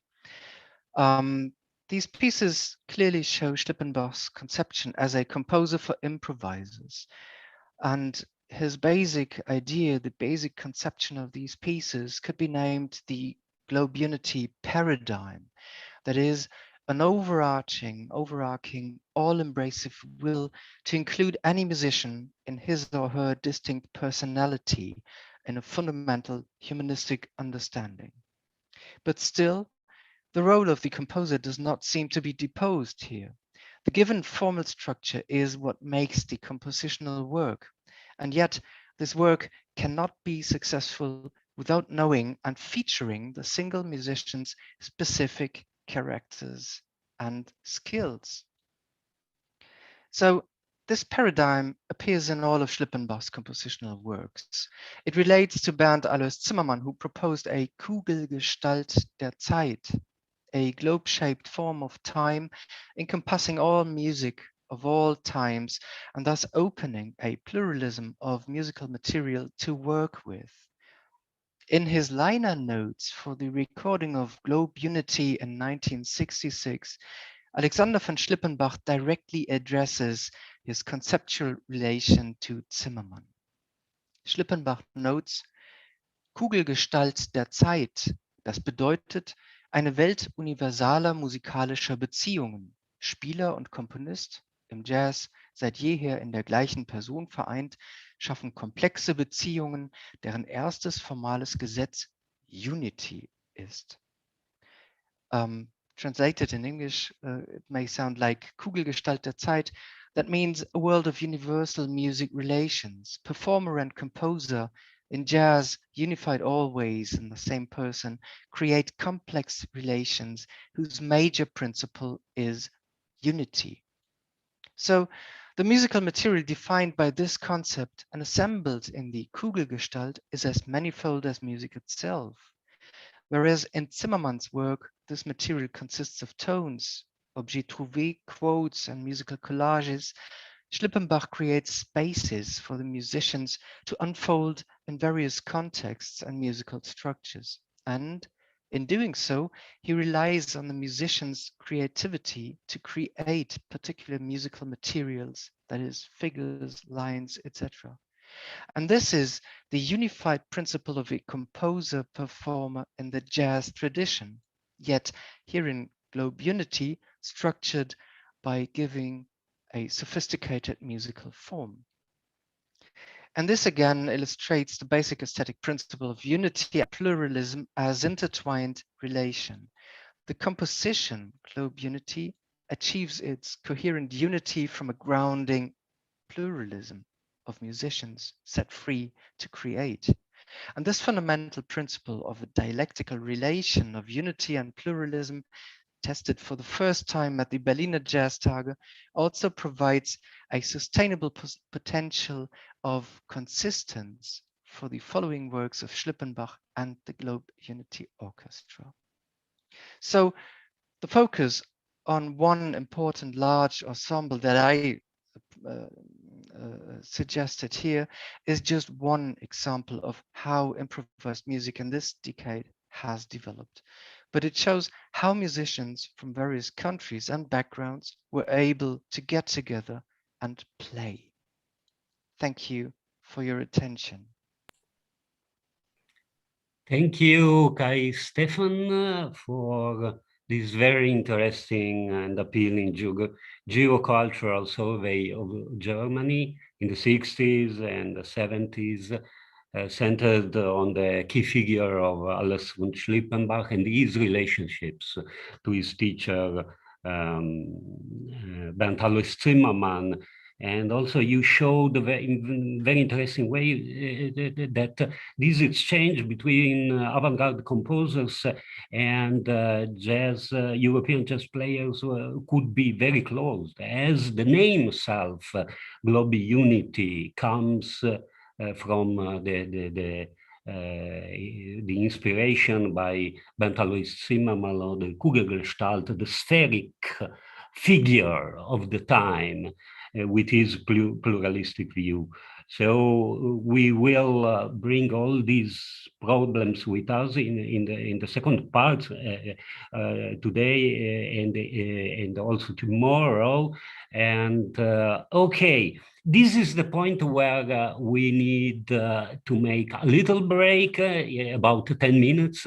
My watch is 6:03, so I would say be punctual, please, and let's say 6:15, we meet back and we continue with the second half of our session. Thank you.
Welcome back to the second part of the first session of our webinar, Istantanee Collective Improvisation in Europe, 1960-1980. In the first part, we had three presentations on the British scene, the situation in Germany, and Amsterdam.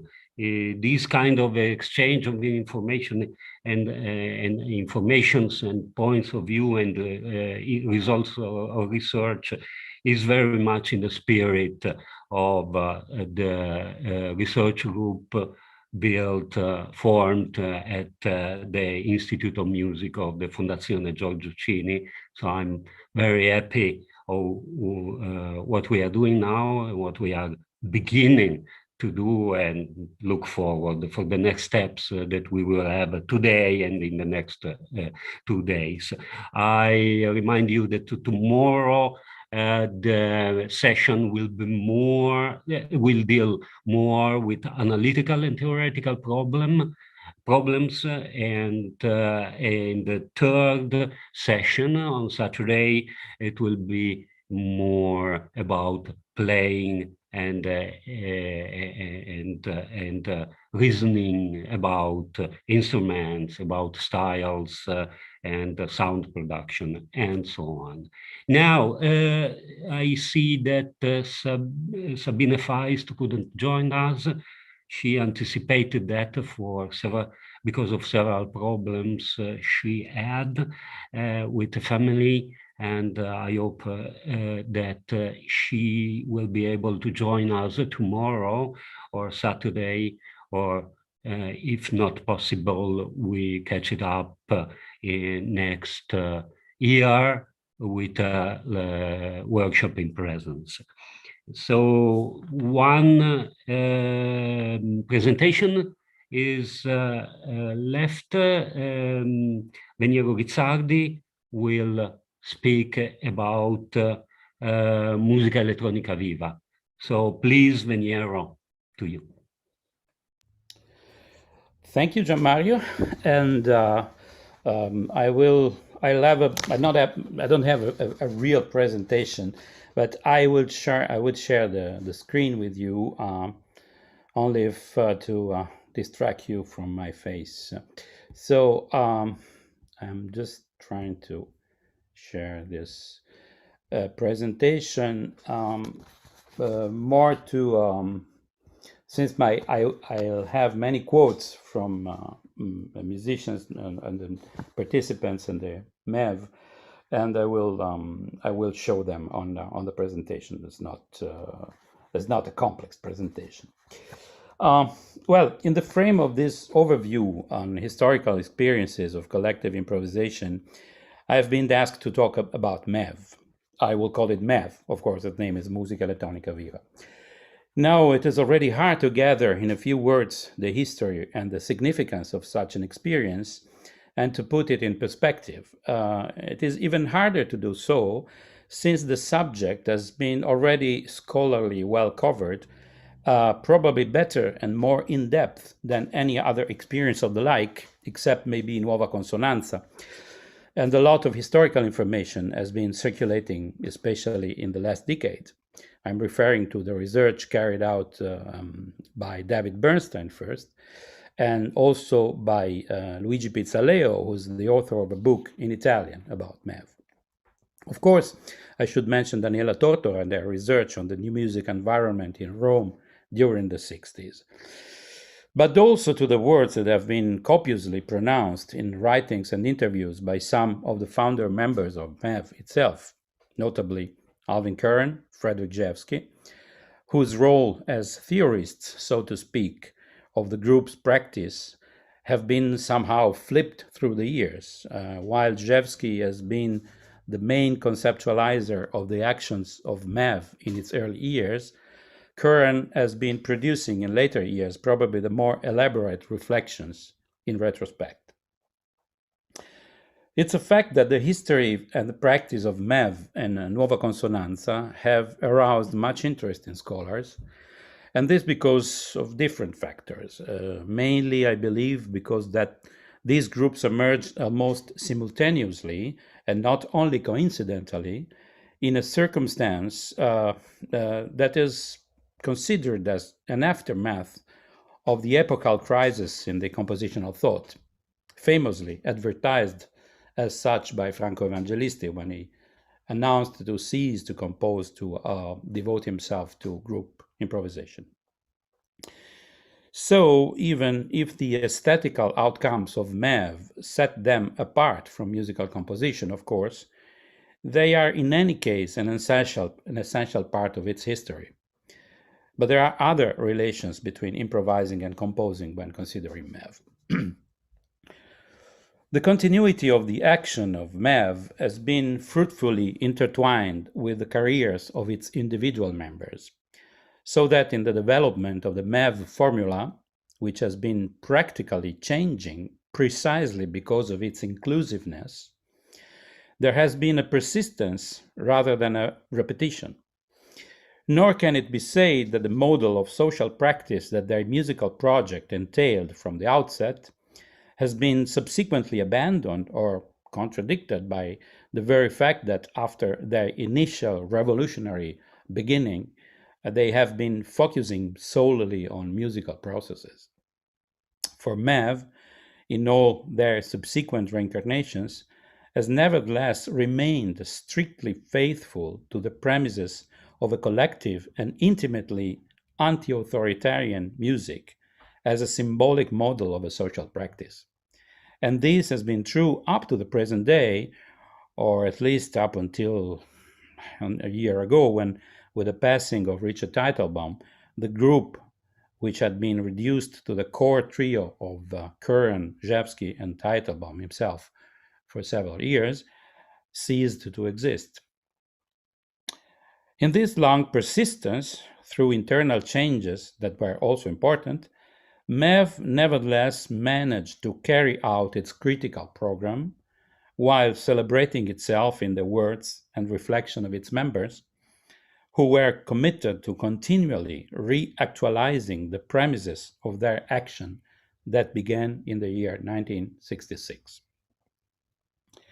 For these reasons, and for the purpose of this communication, I would first like to provide some basic information and then mostly use the words of Frederick Rzewski, Alvin Curran, maybe Richard Teitelbaum, at different moments of their action that began in 1966 and in different moments of the group's existence. The paradox of their name, Musica Elettronica Viva, is Italian and uses the ambiguity of the word viva in a metaphorical sense that breaks through the fact that their music was live electronic music, as opposed to most electronic music that was being produced at the time. But the group was almost entirely non-Italian born as it was from a community of expatriates, mainly young but accomplished musicians, composers and pianists, who found themselves in Italy seeking to perfect their skills in contact with composers that they revered, they considered the masters of new music. This is what Alvin Curran said just something more than 1 year ago. I'm a cultured, trained composer. I studied with the great Elliott Carter, and then being inspired by the early music of Luigi Nono, for example. He was one of my first inspirations. Luciano Berio at the same time, the piece called Circles. I thought, man, this is the kind of music I want to write. And I saw the score and looked at all these beautiful graphics, beautiful notes, also a mix of improvisation and a mix of rhythm thing, long flowing timeline. This is music. And this music now is in fact the still very powerful underlying foundation of music composition today. I don't know how I discovered this music. The music that interested me the most was in fact the Italian avant-garde, period. Even Petrassi, the whole word, Dalla Piccola. I love this music. And also, when talking in a long conversation with David Bernstein that was published in a very nice and useful book that was published in 2011. Curran said, I took my diploma from Yale. I got all kinds of prizes at my graduation. I turned down a Fulbright to study with Berger in favor of going with Eliot to Berlin. I followed Eliot's invitation, Eliot Carter, of course, through the first year of the founding of DAD, which we know was part of the whole Cold War thing with CIA financing. And then it was in 1963, in December, right at the height of this incredible tension between East and West. And I, an apolitical composer, a simple ignoramus, shunning the opportunity to embrace the world around me in a more thoughtful and critical way, and having no background in leftist thinking or practice, landed on that planet as a blessed young composer in the entourage of Eliot Carter. There was Joel Chadaby, there was myself, and eventually there was Frederick Rzewski. We received stipends and an apartment. All we had to do was write our music. So we know that Curran arrived to Rome in 1964 together with Joel Chadaby. And he said, I'm quoting again, I arrived in the spring of 65 and Cornelius Cardi was there. Cornelius was already a good friend of Frederick Rzewski, of course. I became Cornelius' copyist. Cornelius was here on a grant from the British government to study with Petrassi. He didn't need to study with Petrassi. He'd already helped write Stockhausen's scores, as we know. End of quote. We also know that in different moments, Frederick Rzewski had moved to Italy to study with Dalla Piccola, and that Richard Teitelbaum had been also fascinated by the music by Luigi Nono, and eventually went to study, if briefly, with him in Venice. John Fatplace, another member of the original MEV, a cellist, comes to Italy to study with Pietro Grossi, who was a cellist later involved in the first experiments in computer music at the beginning of the 70s. So this is more or less the background of academically trained musicians who come to Italy expecting to develop a career within the established, institutionally supported musical world of the avant-garde. But soon they find themselves soaked in a variety of stimulations coming from outside the musical life, but also from the encounter and cross-fertilization of different musical trends, different musical personalities happening to share the same space. So Rome, the center of, at the time, of the uniquely vivid, fermenting Italian cultural environment of those years. Again, evoking those years. There were characters left and right. It was like in some unwritten children's book that I myself was part of. And every time I turned a page, I'd meet a new character. And there weren't just any characters. Right off the bat, I met Fellini, I met Antonioni, Bertolucci. These characters, some were famous, some were known, some were unknown. I met a lot of great people at the time, such as Julian Beck and Judith Malina of the Living Theatre, and Robert Wilson, who suddenly showed up out of nowhere and did Deaf Man Glance. I met this place, this place was jumping. Giuseppe Chiari, my God, there's a guy, a genius. He died very recently. I consider him one of my main teachers. He was the heart and soul of Fluxus, and beyond and largely unrecognized in the music world, but a darling of the art world internationally.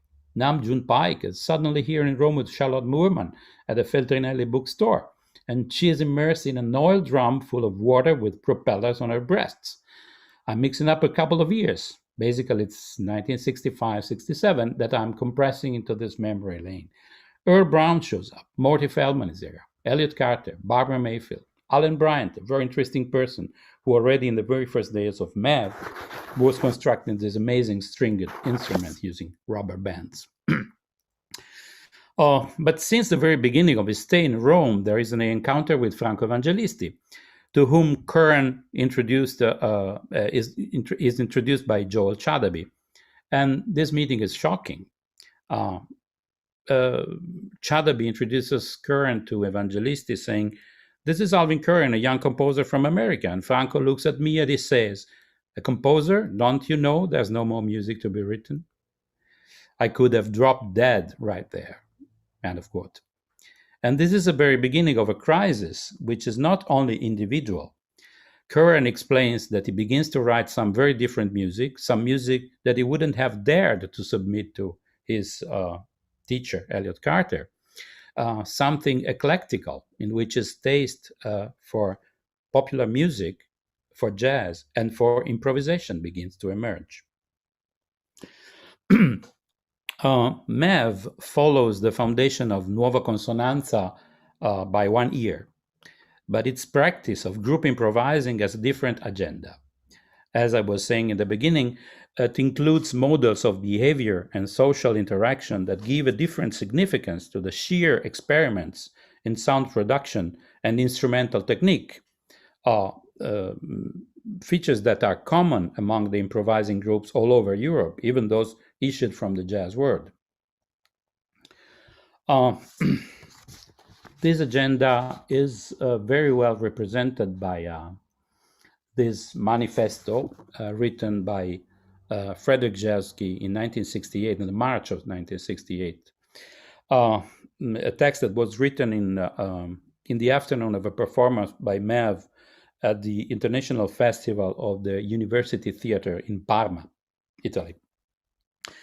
The evening performance of the festival was directed by Jean-Jacques Lebel, although basically was spontaneous and had to do with the necessity of taking theater out into the streets.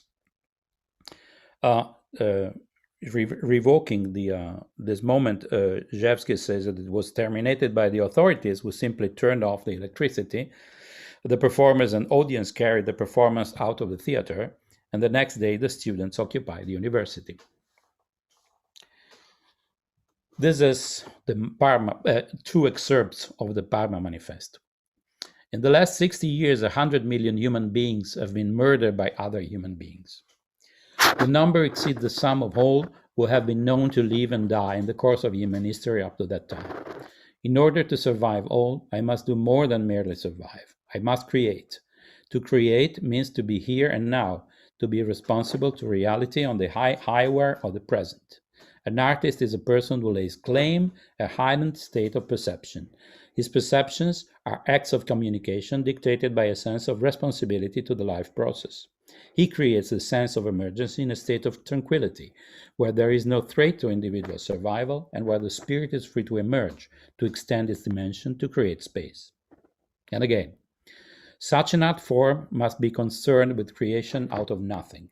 Its decision cannot be governed by structures and formulas retained from moments of past inspiration, which is content to rearrange and reinterpret.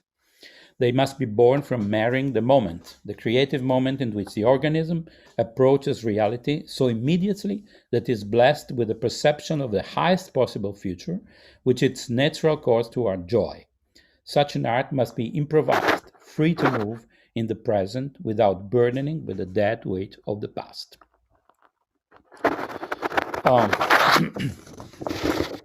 Practically, these assumptions were translated into musical concepts, such as this one, which is the plan for spacecraft. Plan for spacecraft is the method, and I would say somehow the score for one of the most famous, the first performances, collective performances of MEV, who was subsequently fixed also on record. Each performer begins by making his own music in his own way. The result is a chaos, a great tumult and confusion of sound, sometimes with chance harmonies, which appear for a moment and then vanish, sometimes with clashing forces, sounds battering against each other, trying to push each other out of the way. Each person is contained within his own labyrinth. The object of the music making is to escape from the labyrinth. The secret of the labyrinth is that the way out is not forwards or backwards, to the left or to the right, but up. To go up is necessary to fly. The musician must grow wings and enter into someone else's labyrinth. As the concept of group improvising had included experimental sound sources that weren't part of any established musical technique and procedure, it consistently expands toward the inclusion of non-musicians, on the assumption that any behavior which can express itself in the domain of music is acceptable as a legitimate musical activity.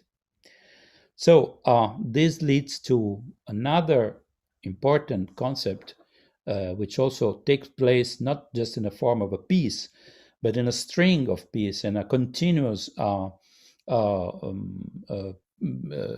series of events that takes place famously in Mev's studio along a week, which is I didn't quote this, and which is the sound pool. I'm quoting here. It's easy to provoke an audience into playing and singing, easy to create the illusion of a momentary community.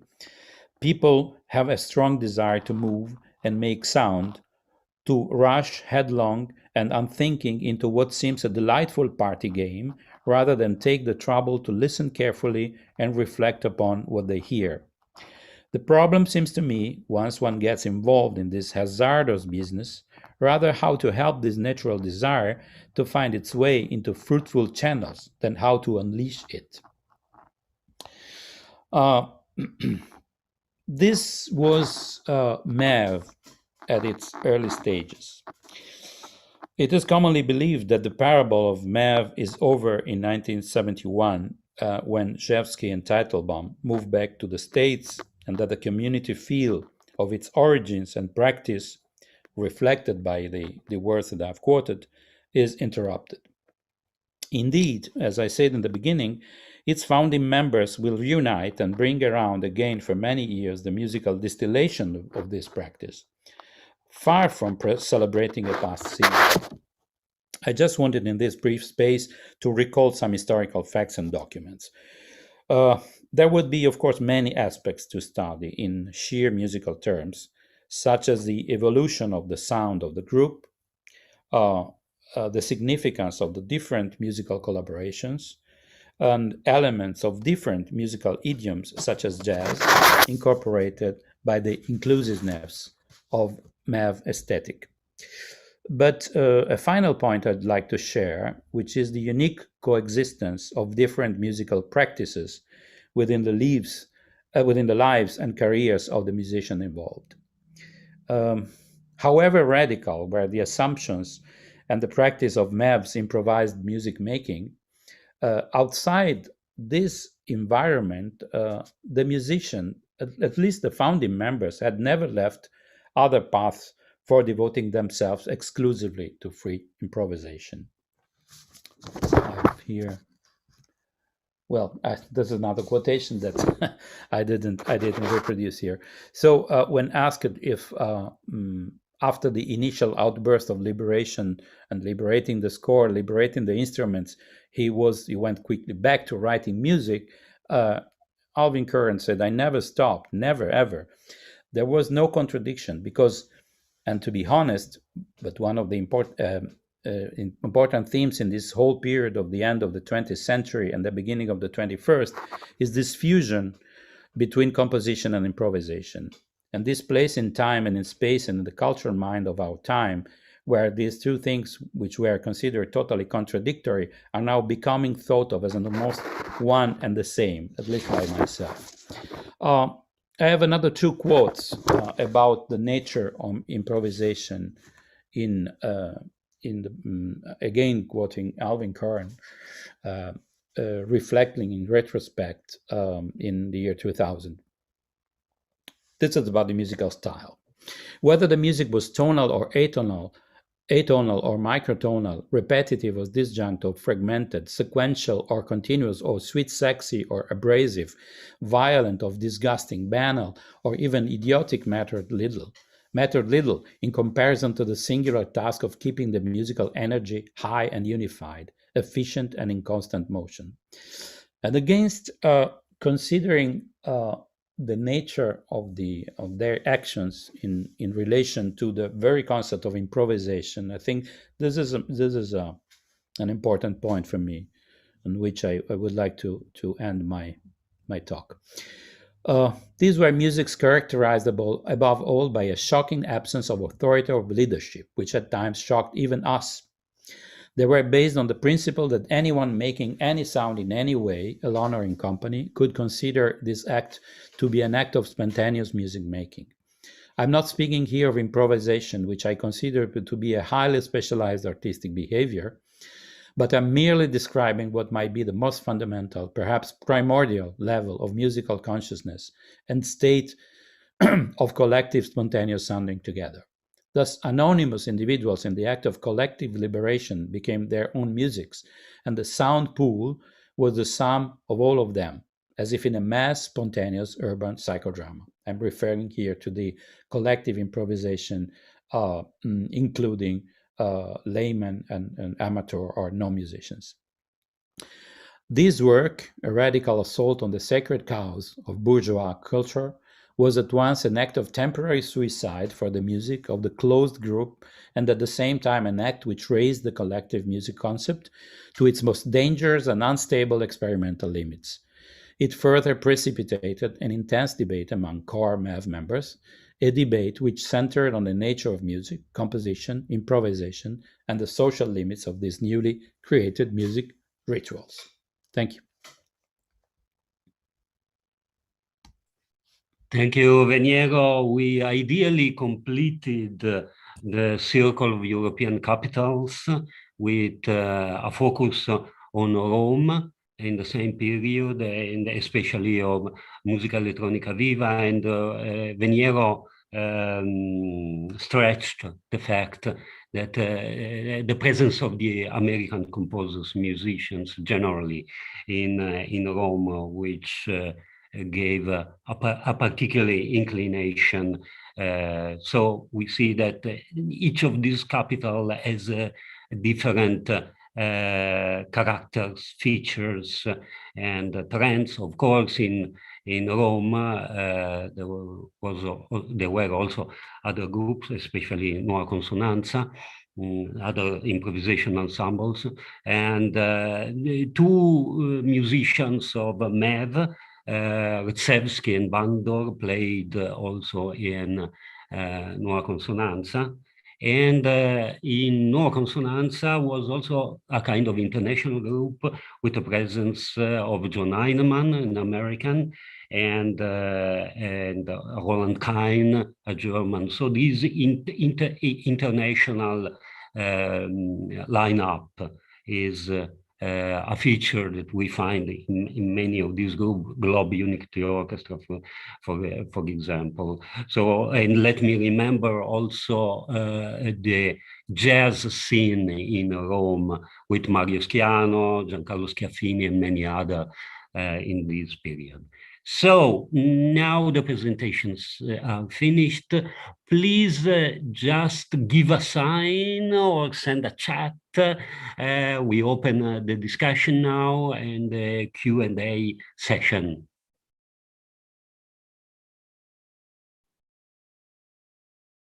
I'm looking for the chats, but yeah. Evan, please. Well, I've been sitting quietly absorbing all the musicological analysis of something which for me has been a very much less well organized than it sounds from the presentations. Can you hear me? No. Yes. Oh, okay. Yes, yeah. Okay. Yes, it's fine. So thank you very much. I mean, it's interesting to hear all of these scenes and contexts talked about in a kind of isolation, which is required by the academic discipline, I suppose. But the reality is that there's a very shifting population of basically nomadic musicians who go wherever they can in order to be employed, and they make connections and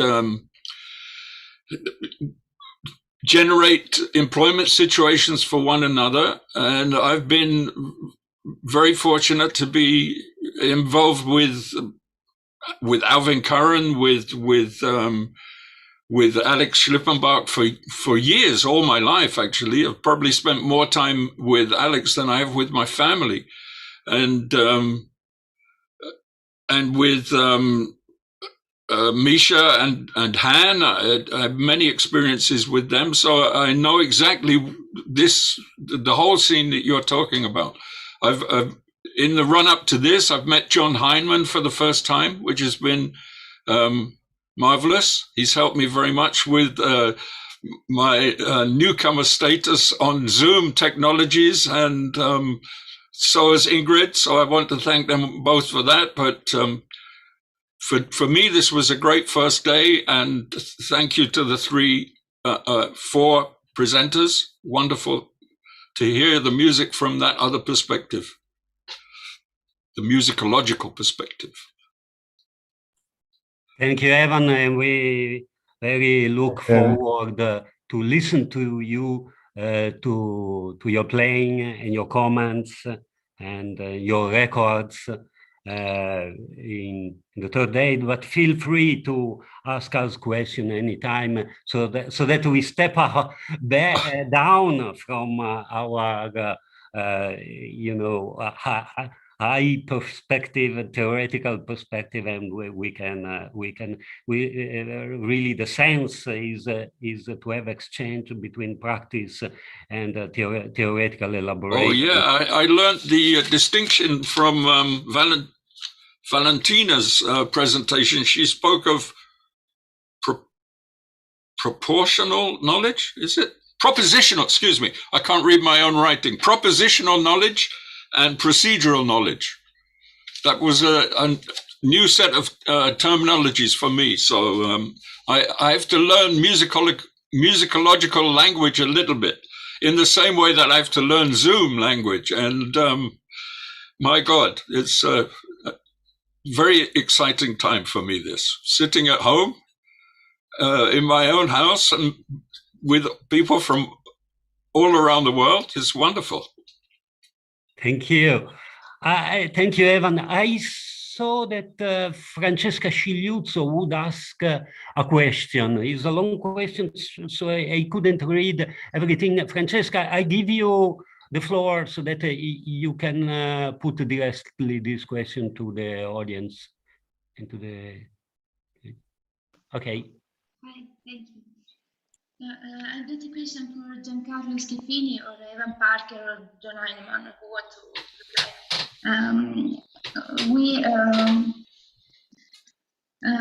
I think it might be interesting to have their testimony about the main elements and reasons of improvisation in the past, in the groups whom scholars have just discussed, and in the present, same groups or also new projects.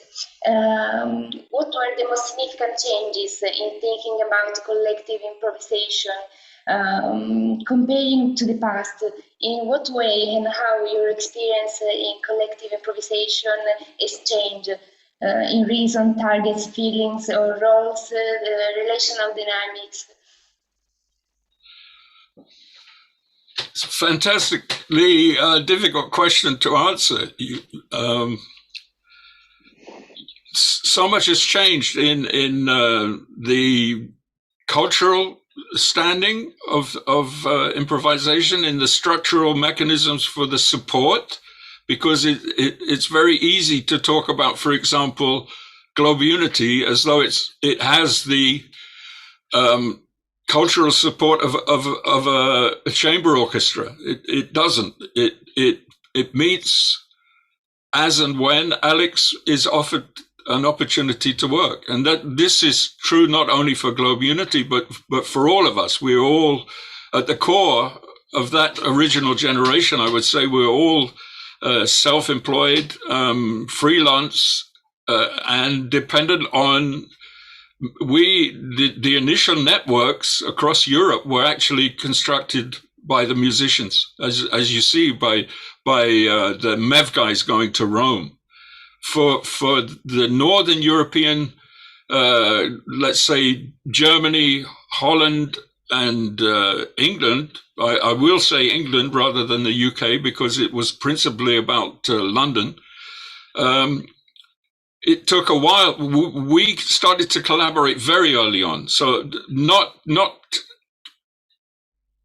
from about 67 onwards, I would say we started to collaborate in rather well-organized ways.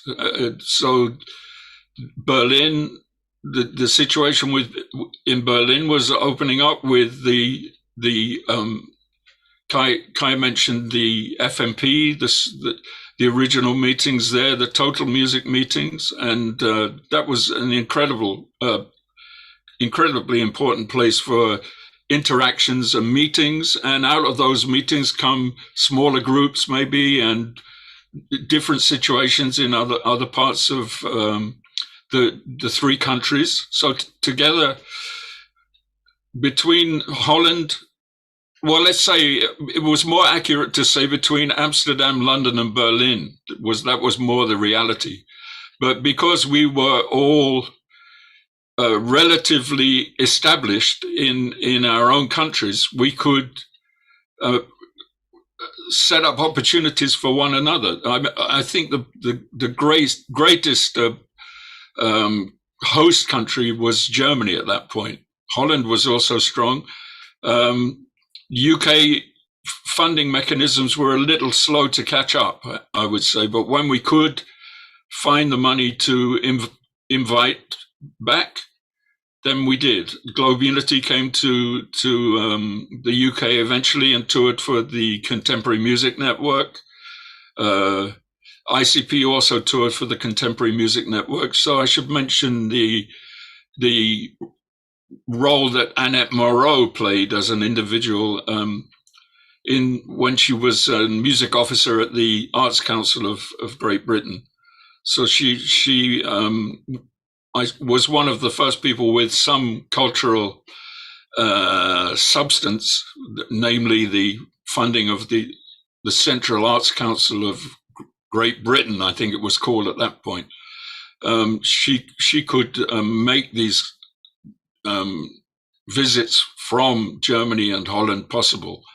So I don't know. I've forgotten what your original question was. I don't know if I've come anywhere near to answering it, but I could stop now for a bit. Thank you, Evan. We certainly have time in the next days to discuss the Francesca's question, because the question of interaction among musicians of different countries and origins is very central to our topic.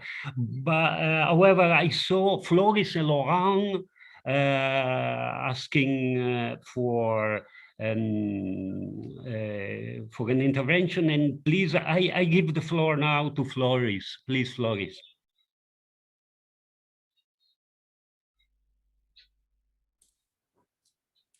Yes, thank you. Maybe I'll ask my question for Venieri first. By the way, can I just say first, Evan, thank you very much for your kind words. It's nice to see you. I would have never dreamt of communicating with you in this this way. Pleasure, yeah. Anyway, I wondered, I'll ask my question for Venieri first. I wondered, so Guy also talked about the fact that there was this kind of, I don't know if you want to call it emancipation from free jazz, and that this was sometimes a difficult point of discussion. And I wondered with someone like Alvin, I mean, you mentioned that he was also sort of had this moment of kind of feeling this kind of freedom to explore some of his fascination for jazz. And I wondered how he felt about his relation to the jazz tradition, and whether he felt any of the kind of tensions that existed in Germany, in France, also in the Netherlands. I'm not sure to what extent they existed in Britain, but I'm curious to hear how Alvin Curran thought about these things. Well, as far as I know, in the musical education, in the broad sense of the term, of Alvin, of course, jazz has a great importance. I mean, this, unlike any musician, any accomplished composer, as trained as an accomplished trained composer from Europe, of course, a composer of his generation, being born and raised in America, has, of course, experienced a different relationship with jazz.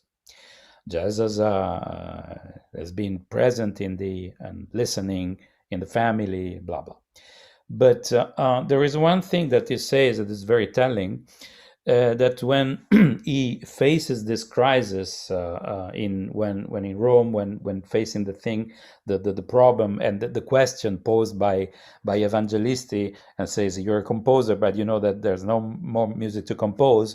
He says that he starts composing in a different way that he was trained to. And he says that his first piano piece is a weird mix of Art Tatum and Stockhausen. And this is a thing that he would never ever dreamed to present to Elliott Carter. It's the thing that I was saying briefly before. And of course, jazz and improvisation is part of his practice. This is common, but among many experimental composers. You have to think that Alvin made a living in Rome first by playing piano in clubs and in bars. And of course, he had this repertoire of standards over which he improvised, not unlike Terry Riley, for example, who was an accomplished jazz and also ragtime pianist, and he made a living out of it. So I think that jazz, in relation to okay, in relation to the many experiences that Alvin and all the members of MEV undergo, jazz is a central role. And speaking of MEV, the jazz component is very present. And of course, we know that at a certain moment, he's not one of the founding member, but Steve Lacy comes into the picture. And of course, Ivan Vandor is one of the first musician to work with MEV, and he's an accomplished jazz musician. Curiously enough, maybe we have to think that, Steve Lacy has a complex history, but both Ivan Vandor and Steve Lacy are rooted more in traditional jazz than in bebop.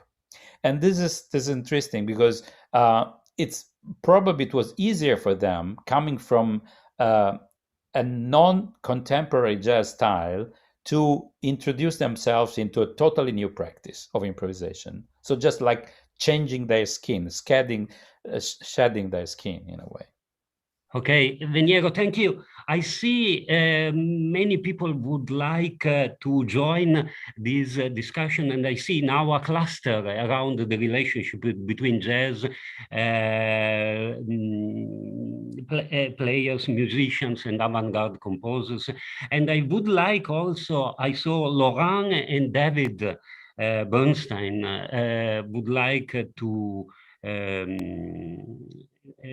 speak, but I would like to also right after to ask John Heinemann and Giancarlo Schiaffini to express something about this cluster of questions. So first, Laurent, please. Yes, thank you. No, that's a very short question for Kai. Thank you for your presentation. And when you summed up some important moments and events during the 60s in Germany with Donaueschingen, the Berlin Jazz Tiger and FMP, you didn't mention ECM, and I wondered that was born in 1969. And they, from the very beginning, they had a lot of improvised music up to now.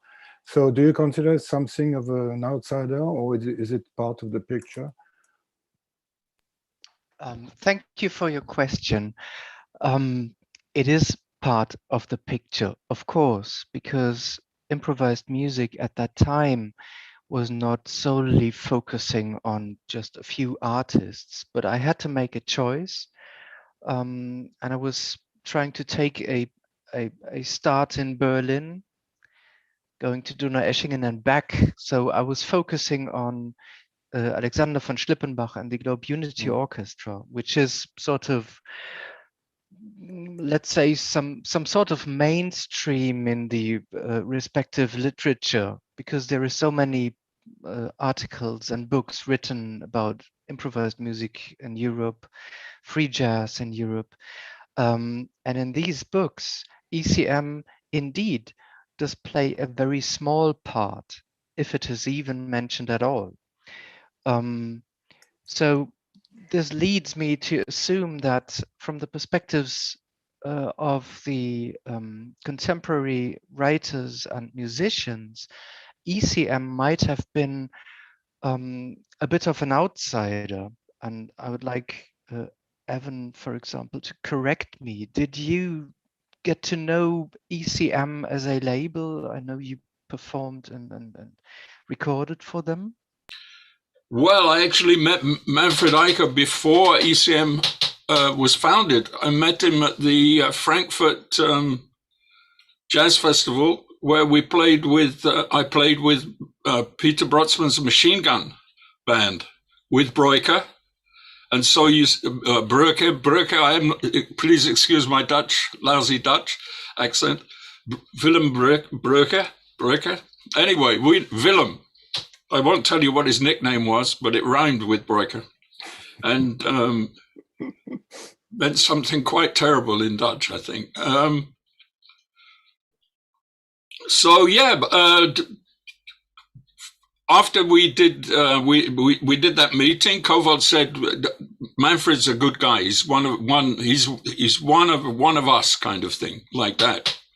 And it's extraordinary now to look back at what's happened in between, because it's an extraordinary story, the ECM story.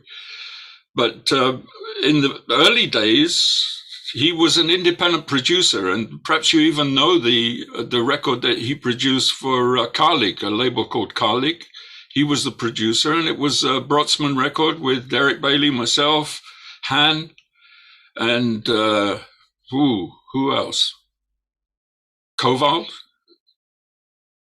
Anyway, it was a fantastic battle in the studio between Han Benning, who was trying to get the drums louder in the mix, and the engineer, who was probably being coached by Manfred in the box to say, pull the drums down. And it was a most exciting thing to be watch the, it was almost a pantomime in a way, because of course, as soon as Han goes out, changes the microphones, plays louder, the faders on the desk come down, and Han still can't get himself as loud as he wants to be in the mix.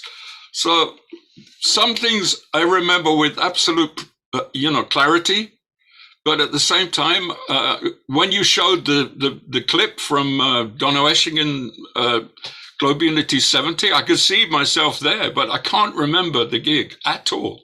I can't remember the concert. So it's memory is a very strange thing. But to go back to ECM,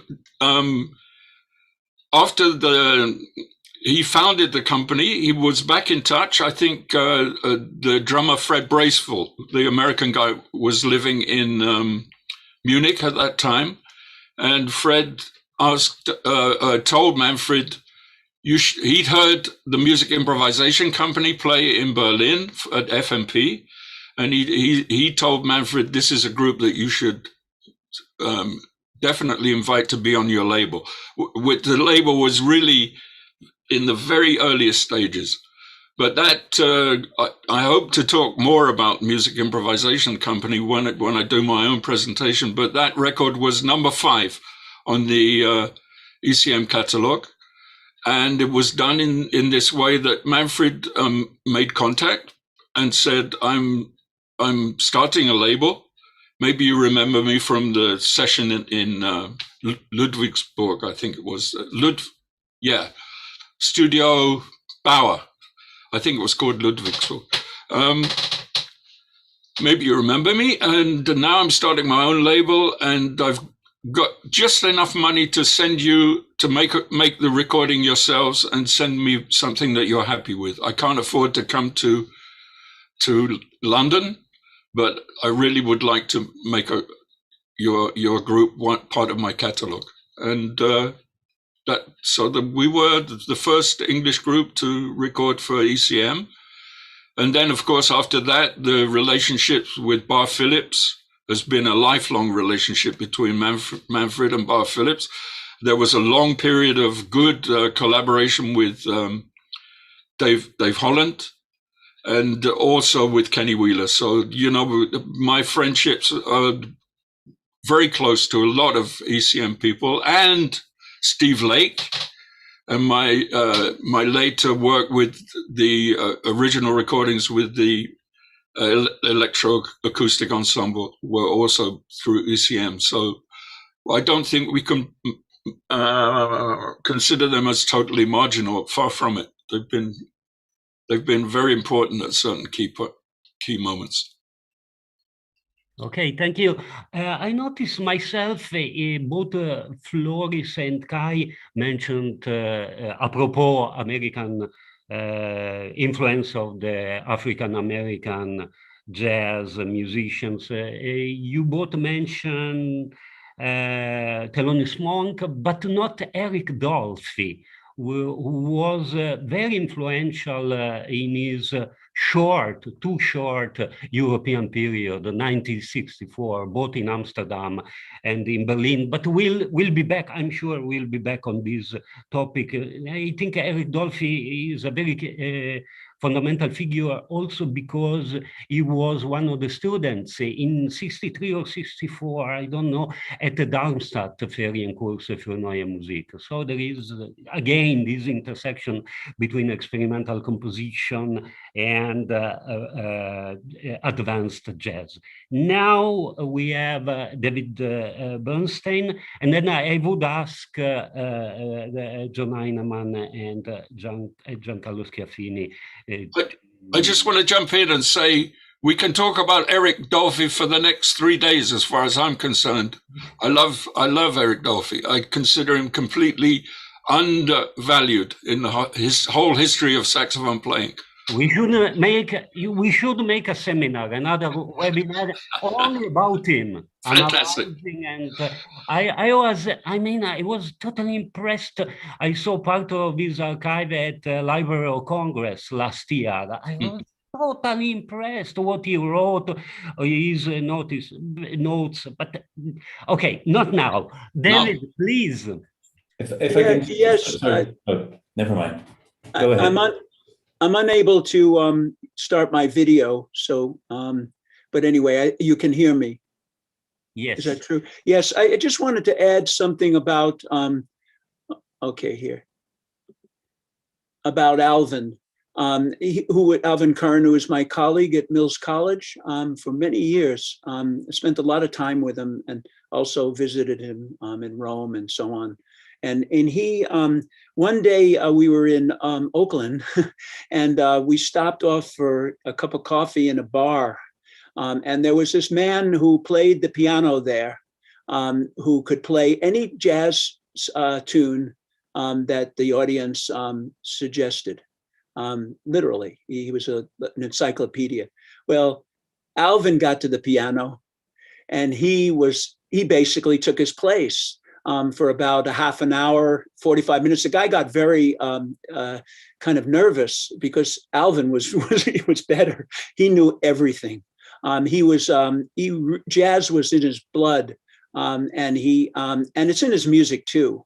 For Cornelius, the beautiful harmony there. It just emerges out of the music at any given time. In fact, the extraordinary thing about Alvin's music is that it's about all music, and it's about all sounds and all animal sounds, wolves, gorillas.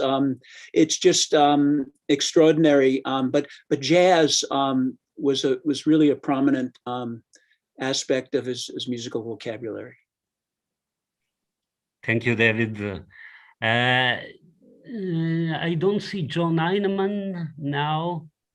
John, are you there? Yes, I'm here. Okay, please. How are you?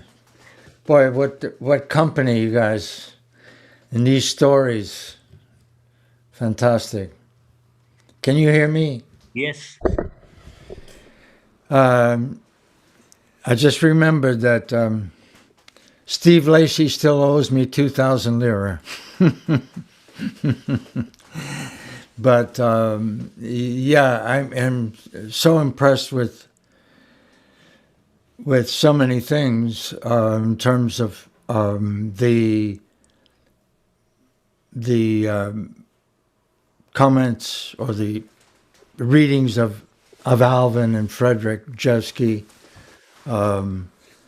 Just this ability to understand the concepts and a kind of very fluid way. It's very impressive, and it's great to hear Evan talking. Sorry, you know, it just, I really feel honored to be in such company. You know, Frederick Jewski came to rehearsals with Franco, and Franco sort of wanted to bring him in to the idea of improvisation group. And so he was on that first RCA recording, and we did a trio, and he was playing a kind of glass,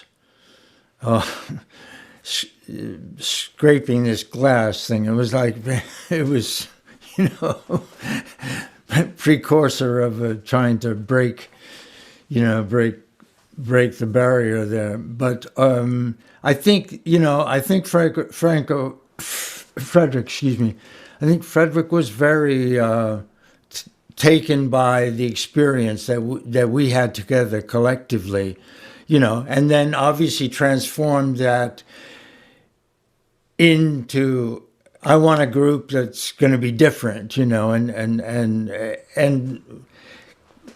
Nuova Consonanza was a bit staid and conservative in some way, where some of the players are obviously older.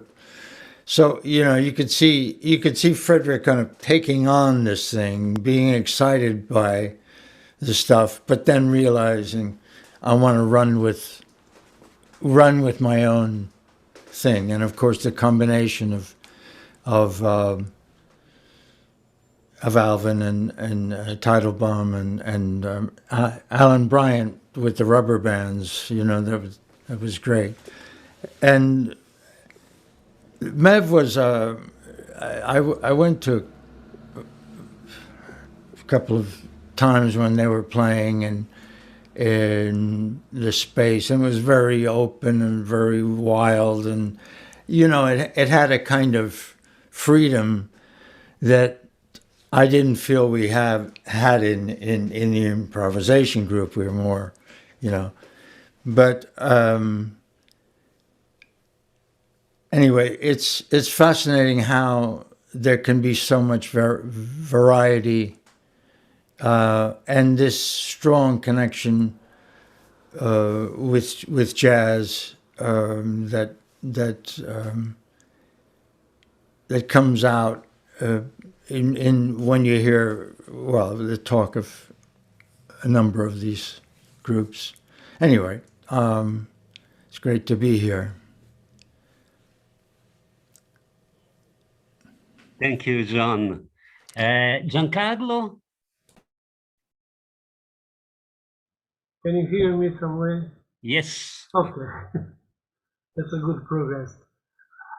Maybe I forgot the question, because we were talking about a lot of things, of a lot of experience of different groups or different kind of music.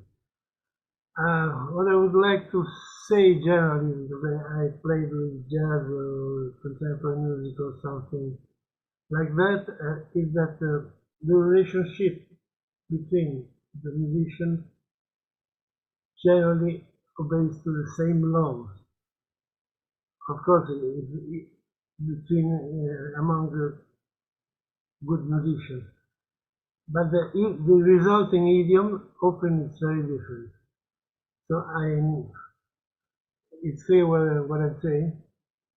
Can you hear me? The audio is not very good, so Not very good.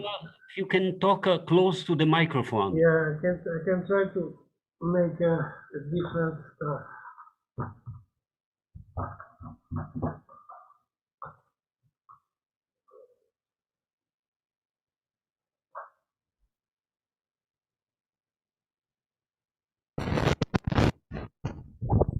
Okay. No?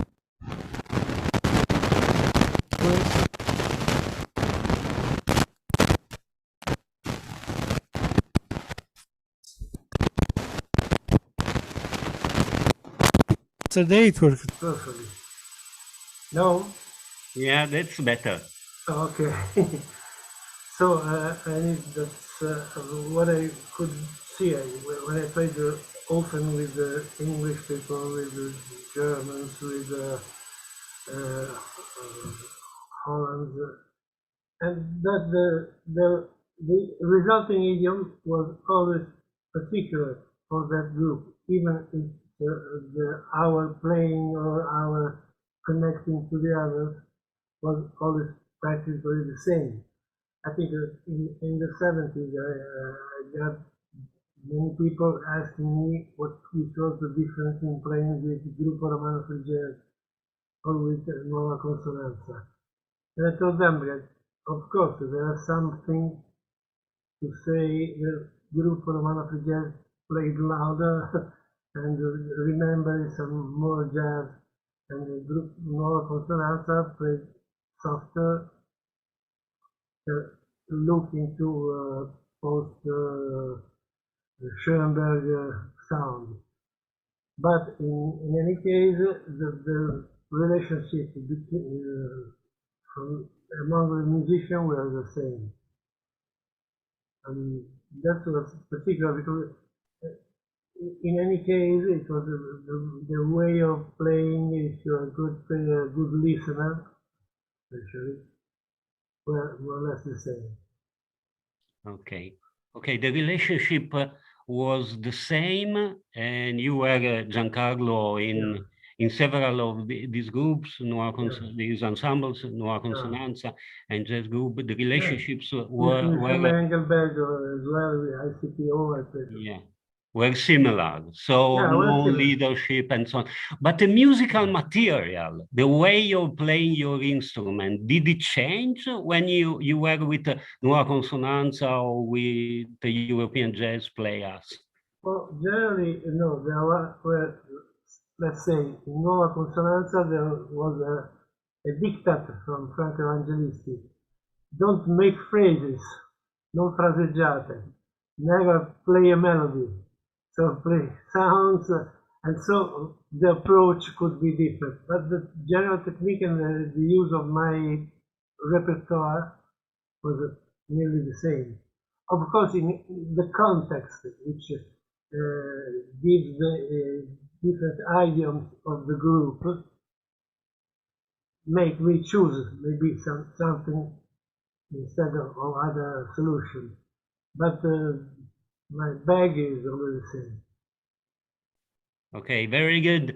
And I see from the YouTube audience I got a question about the political background, which is another huge topic that we mentioned. Several of the presenters mentioned it, but I see also that it's getting late. We have another 10 minutes to use, and this would be a completely new topic. So I ask you, do you have some more observations about the intersection, which is really peculiar and very European, the intersection between jazz and experimental composition? Because all the ensembles are involved with Cornelius Cardio, Franco Evangelisti, all the ensembles, they have this kind of mixture. Please, John.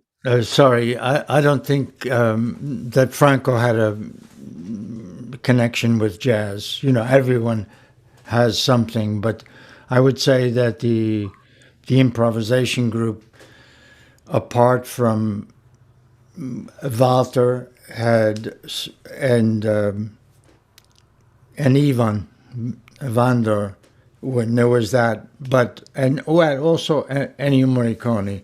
But the tendency, as Giancarlo said, there was a kind of unspoken rules or diktats, and Franco was very, very, very, very, very strong. But the only thing about Franco, we tried to get him not to play the piano too much, go inside, because he would go boom, boom, boom. So anyway, that was fun. I just wanted to say one thing about, I once went to a jam session, and there was this fantastic alto player, and it turned out to be Massimo Urbani, who was already playing with Enrico Rava in New York and so forth.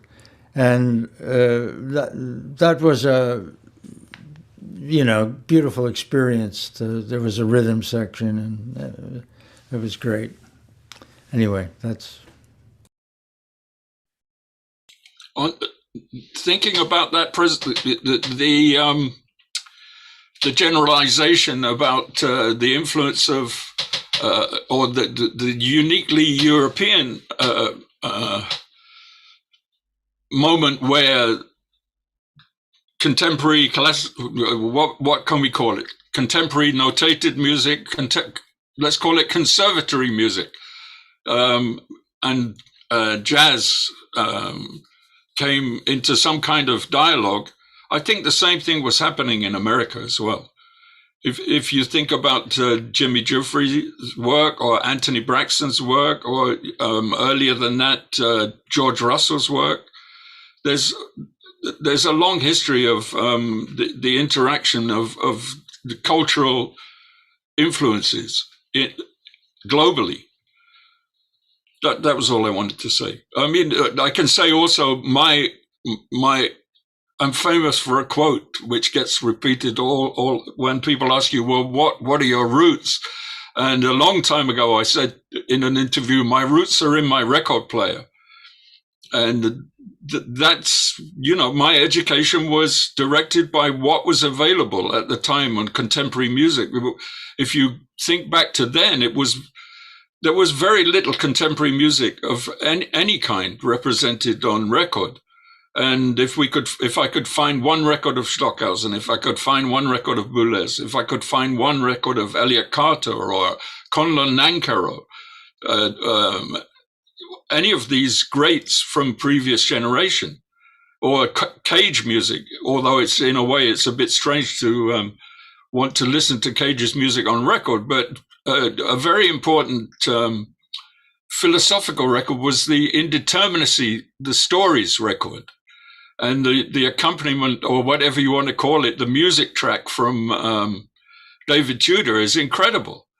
So I don't know. I think everything was in ferment globally as far as the technology would allow. But of course, the technology was nothing like what we're using now. In real time, we can influence one another. Anyway, I've said my bit. Thank you. I see Valentina raised her hand. Please, Valentina. Just if I can chime in very, very quickly. I think what Evan Parker just said is incredibly interesting, because on one side we see that so many collectives were playing Cage Stockhausen music, not only in Europe, but also the New Music Ensemble in California. And one of the reasons why they were doing that was because it was hard to find records. So it was like a way to engage with the music. And in fact, like the idea of collecting these scores and play them with the students led then to create Source, which, like the magazine, which in its name, it's like a source, like exactly what Evan Parker was referring to. So the divide between the two, in a way, was like less formalized in the practice, because it was still like a very embodied and bodily knowledge that was passed through performance. And that's one point. The second point is that the biggest divide that I see, again, can be connected with what Evan Parker said before about the infrastructure of traveling and funding. Obviously, both, like if we think about the relationship between North American and Europe, we see that both jazz musician and like avant-garde musician came to Europe, but they came through different channels.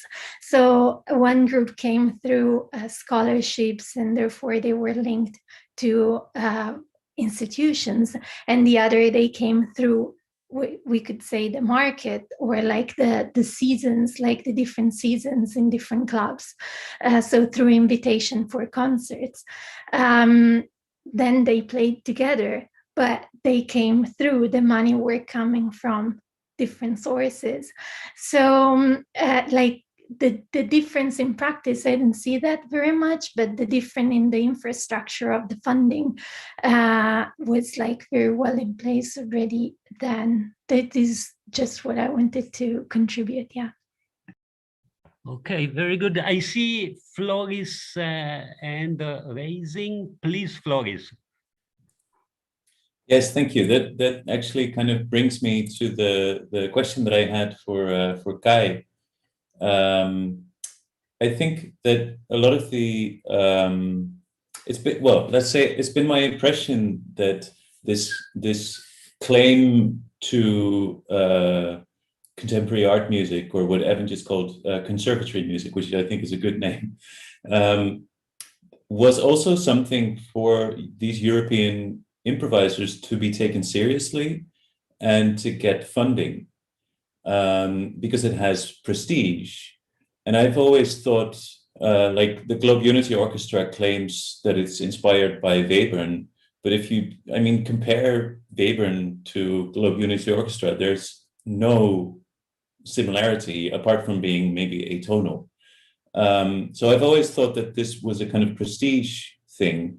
And that kind of brings me to a second question, which is the kind of political background of this. You mentioned, Kai, that some of these radio stations were actually sort of designed to bring jazz, American music, Western music to the people, and to show sort of Western art to everyone. And this kind of, I sort of question, like, where does this funding come from? What political goals were behind this, and you know, on what does this Globe Unity mean? Like, on whose terms is this unity to be achieved, so to speak? Thank you, Floris. That's been a bunch of questions. Yeah, sorry. I said, well, good ones. Nevertheless, as far as I know, the name of Globe Unity for the composition by Schlippenbach stems from himself, and I think it is very narrowly related to the Kugelgestalt der Zeit, that compositional conception of his so-called teacher at the conservatory in Cologne, Bernd Alois Zimmermann. So this may answer your question regarding the name Globe Unity, like an entity, a unity of everything, without losing the particular characteristics of an individual. And that I try to elaborate on this by coming back to what Evan Parker said, like my roots are in my record player. A fantastic quote, mine as well, yeah, or in the bookshelf, as you like. So it is a group of people meeting and getting into interaction, and this is what Giancarlo said, like how to play with these people or how to interact with those. Like you can adapt to situations, you can adapt to persons, like how to speak, how to play with, how to make music with. So the idea of globe unity, as I understand it, and Evan, please feel free to correct me, the idea of globe unity is to open spaces for people to express their musical ideas, which is what I phrased in my paper as basic fundamental humanist idea. So the second point you mentioned were the radio stations and the promotion of jazz since early after Second World War. I'm not quite sure about this. Just a sec. Recently, Wolfram Knaue has published a very worth reading book, Play Yourself Man, History of Jazz in Germany. And he touches things like that. And of course, jazz in post-war Germany has been a music that was introduced by the American GIs, by the American troops. And as Germany has been split up in different zones, like south and southwest of Germany, that was the American zone. So it appears quite plausible that radio stations that have been founded under the protection of the military government were introduced to play jazz, perhaps as a part of a education or re-education of the broad people. So if you have the possibility of addressing a public mass of people, it is political nonetheless. So the persona of Joachim Ernst Behrendt is a major figure whose importance is not to be underestimated. Since the late 1940s, he was present in radio, he was present on television, he was acting as a director for festivals. So he was a guy that sort of helped, what Evan said before, helped the musicians to create a network and to get money for that, what they're doing, like playing music, elaborating, creating a new musical style and performing. So this was what I was trying to point at in my presentation, and unluckily it got a bit longer than the 20 minutes I was aiming at. But your question, Floris, sort of shows me that there is a point beyond that, and that you should have a look at all the social and societal and political issues that surround any kind of music. Did I answer all of your questions? Very good. I don't know, but I see, apropos time and Kugelgestalt of the time, then our time limit is reached now. So we have in some way to stop here. But I thank you so much for all your presentations and the discussion. We just started. We would need another couple of hours. to do it, but there will be two additional sessions, and then we have still next year to meet and to prepare more stuff. This is just a beginning, and I very look forward for the presentations and discussion of tomorrow. Thank you to all participants, the presenters, for the works that they have done, and the questions that the audience raised, the musicians who brought their experience. And I wish you a very nice and relaxed evening, and see you tomorrow. Thank you, Gianmario. Ciao.